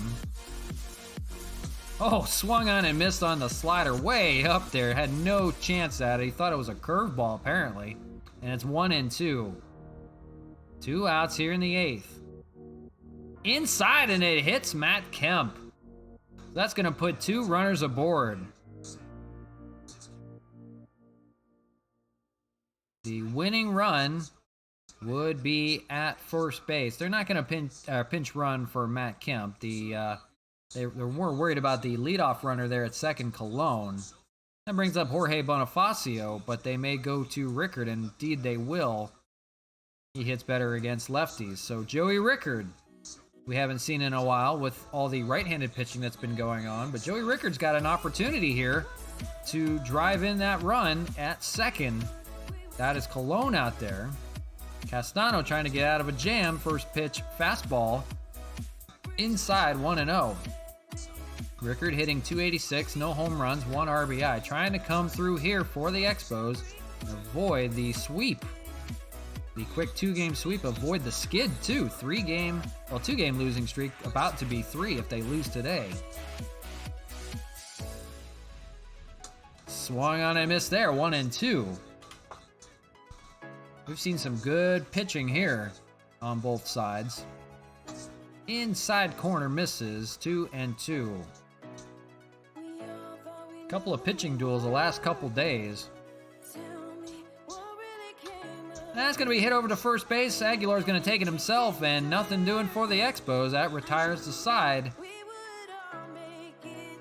The Expos cannot contribute, and they remain a 1-1 tie with the Marlins. Wieters will take over catching duties, and Colon will take over at second base. Joey Rickard will be back in center field. And a call upon Nick Witgren, the former Indian, to keep it a 1-1 game. He's got the bottom of the order for the Marlins, Jorge Alfaro, the 8th hole hitter. He's 1 for 2 on the day. First pitch, ball, 1-0.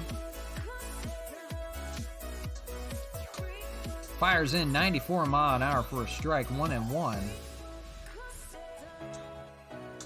Swung on and missed there on the fastball, 1-2.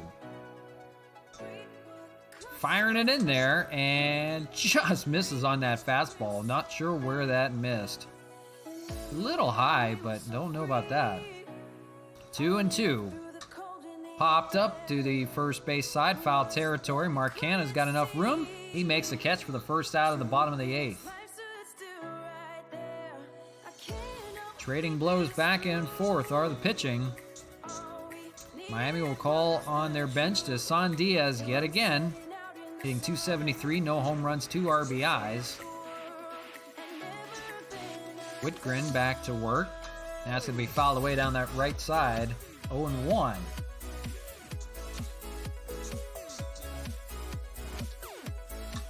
Foul away, 0-2.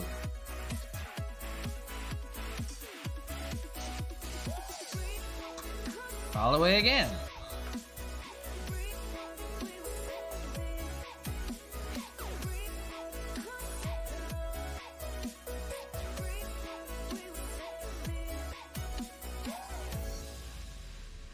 The 0-2 misses, 1-2.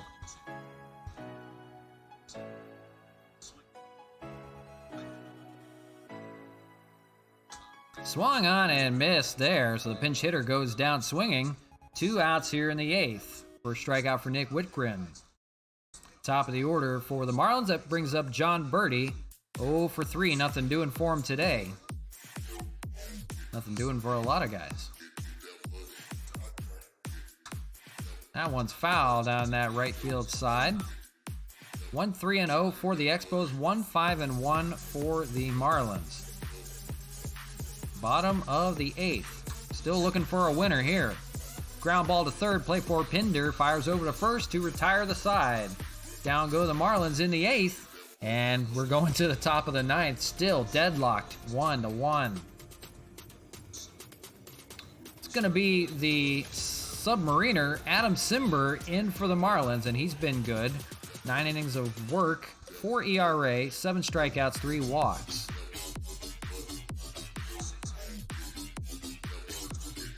The Marlins will try to keep it a 1-1 game. The Expos would like to get the lead. Going into the 9th, they'll have Roberto Ozuna pitching if it gets to that point. So Cesar Hernandez, 0 for 3 in his Expo debut, leading things off here. It'd be nice to get going and spark some offense. He takes a first pitch slider there on that submarine motion. 0-1. He's going to hammer one out to right field. Is that going to drop it? Won't. Duvall runs it down for the first out of the 9th. It was a good opportunity there, but just ran it down to make the play. Hernandez goes 0 for 4. Franmil Reyes, 0 for 3 himself. A fly out back in the 7th was his last out. Cimber back to work. A low slider. You're going to see a lot of pitches down. As Richard Blyer and John Curtis are in the bullpen for the Marlins, ready to go. Cimber will throw a lot of stuff down, a sinker, slider, and a fastball. Gets the slider in there, 1-1. It's almost impossible to read from the motion. That one down the left field line, just foul. Got out in front of it. It was an 85-mile-an-hour fastball, and guys were just out in front right now. 1-2, fouled away on the slider. He is a tough pitcher. It's a lot of ground balls, a lot of pop-ups. A lot of swing and missing like that on Franmil Reyes, the second out of the ninth. First strikeout for Simber. Gonna bring up Ryan Braun, 0 for 3. Marlins trying to get at the bottom of the ninth and trying to win it. Inside 1-0.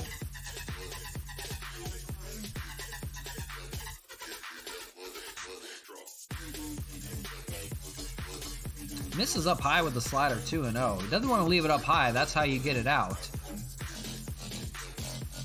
Luckily, he missed.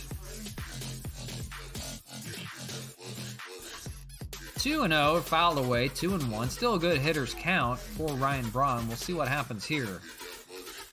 2 outs, top of the ninth, 1-1 our score. Misses up high with a fastball, 3-1. Marcana on deck. Most likely would have a pinch runner for Braun if he gets aboard. Fouled away, and it's a full count. Expos need a runner here. Ball 4, so Ryan Braun's aboard. The inning's not just over just yet. Marcana is in. They're going to go to a pinch runner. And unfortunately, they actually can't. We only have one hitter left, and he has to stay for the pitcher spot, so Ryan Braun will have to run for himself. No can do. They've got nobody left but Sean Rodriguez off the bench. The first pitch from Adam Simber, 1-0. Braun will have to run his ass off. Simber, that's going to be up the middle. Will he get through? That's going to be a play for Rojas. Fires over to first for the out to get out of the jam. So the 2-out hit, nothing doing. We go to the bottom of the ninth. The Marlins are going to try to win it here. Still tied 1-1. Hey, 2-0 at the end of the third. All right, we're talking. That's some good baseball there from the Doyers. That's good. At least a bright spot. So it's Rojas, Marte, and Duvall, and they're going to go to Roberto Ozuna anyhow to try to hold this game. It's actually going to be a double switch. They're going to use Sean Rodriguez, and Marcana made the last out, so Sean Rodriguez is going to come in at first base. So double switch, that's their last hitter off the bench, and they're going to call on Roberto Ozuna possibly to pitch a few innings here to hold this game. Sean Rodriguez in at first base. First pitch is going to be right to him. Of course, when you come in, it comes right to you. Why not? And that's the first out. 1 pitch, 1 out here in the bottom of the ninth. Starling Marte, the only offense to speak of, the solo home run in the fourth, stands in. Roberto Ozuna fires a fastball at 98. Inside corner, misses, ball 1. Gets that one at 99, 1-1.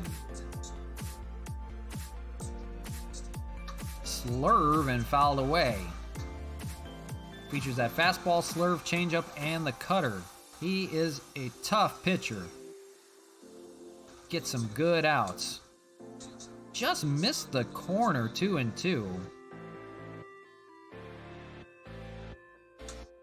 Got him on the slurve there. Second out of the ninth. That's a big one.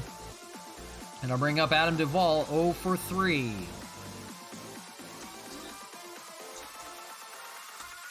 Misses there with the slurve, 1-0. 2 outs in the ninth. Trying to make it extra innings. Remember, the extra innings rule would apply.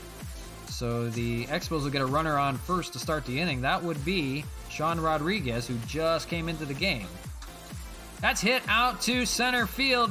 Franmil Reyes is going to have to run that one down. He does, to Send it to extras. Oh my gosh, if he had not gotten that, that would have at least been a double, maybe a triple, and that would have spelled danger. But they get out of it, and we've played 9. We're tied at 1. Going to the 10th. The extra innings rule does apply. So the runner on second, like we mentioned, actually is Roberto Ozuna.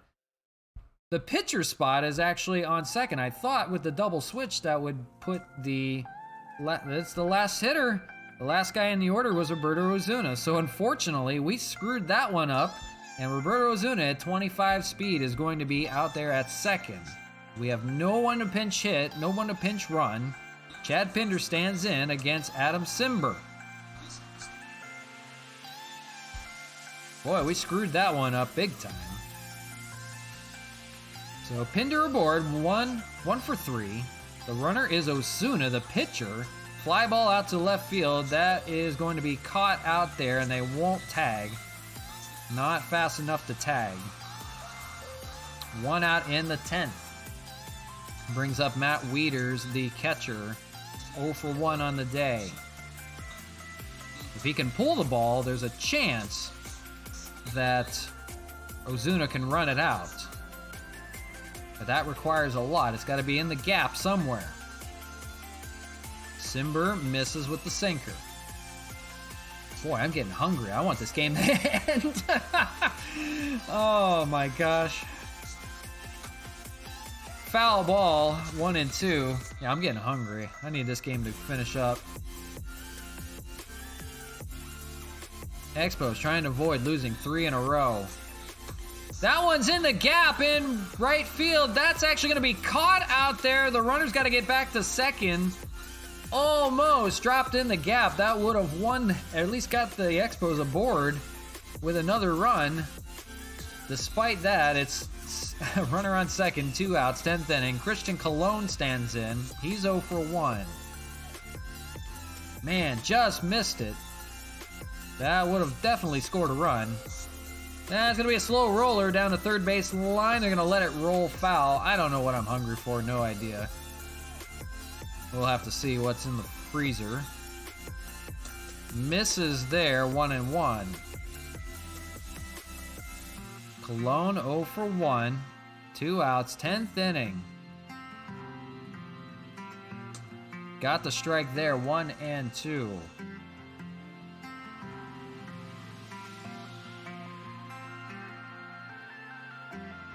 One, 2 up high, 2 and 2. Can't do anything with that. Can't do anything with anything he's throwing, honestly. Fouled away there in the dirt, 2 and 2. Runner on second. That's the pitcher, Ozuna. In the dirt, 3 and 2. Sean Rodriguez will be on deck. The runner will at least get a head start with the full count. Here's the 3-2. Swung on and missed. The Marlins, Marlins will get a chance in the bottom of the 10th to win it. They're going to have a runner on second. Still deadlocked, 1-1. So Corey Dickerson, probably their best hitter and their best opportunity of the day. The runner is Adam Duvall. He's got pretty good speed. Roberto Ozuna will try to get out of the jam. Bottom of the 10th. The Marlins can win it here. Pitches in there for a strike, 0 and 1. They're going to have a lefty going just in case of a situation calls for it. Right now, Corey Dickerson, the lefty, is going to try to get the runner at least over. He's got an 0 and 2 count here. 0 and 2 lays off on the slurve, 1 and 2.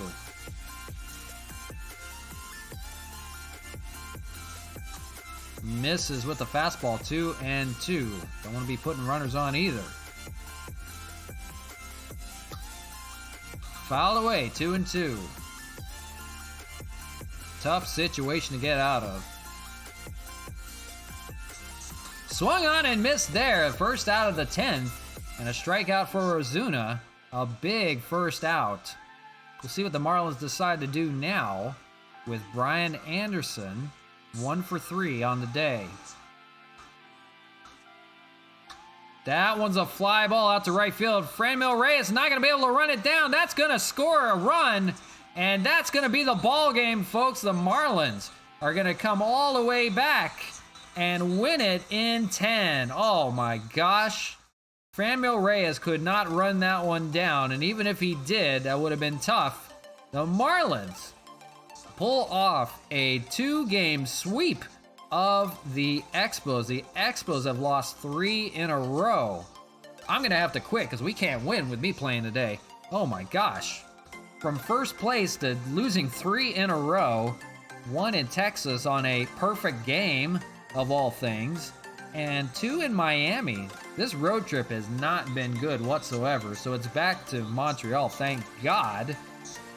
And the Marlins win it 2-1 on an extra inning thriller. That's a shame. 2-1.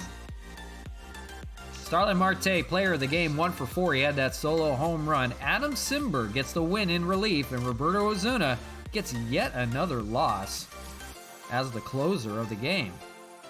Tyler Flowers, 1 for 2. Chad Pinder, 1 for 4. Mark Canha, 1 for 4. There wasn't much to speak of, though. Starling Marte, 1 for 4. Corey Dickerson had a 2 for 4 with a triple. Brian Anderson was 2 for 4 on his own. Jorge Alfaro, 1 for 3. There you go. 2-1, Miami wins it. Nothing we can do there. That was just a tough series. Miami gets their sweep.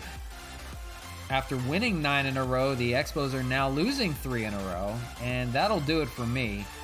We'll be back tomorrow with the series against the Oakland A's, and then the Yankees come to town in Montreal.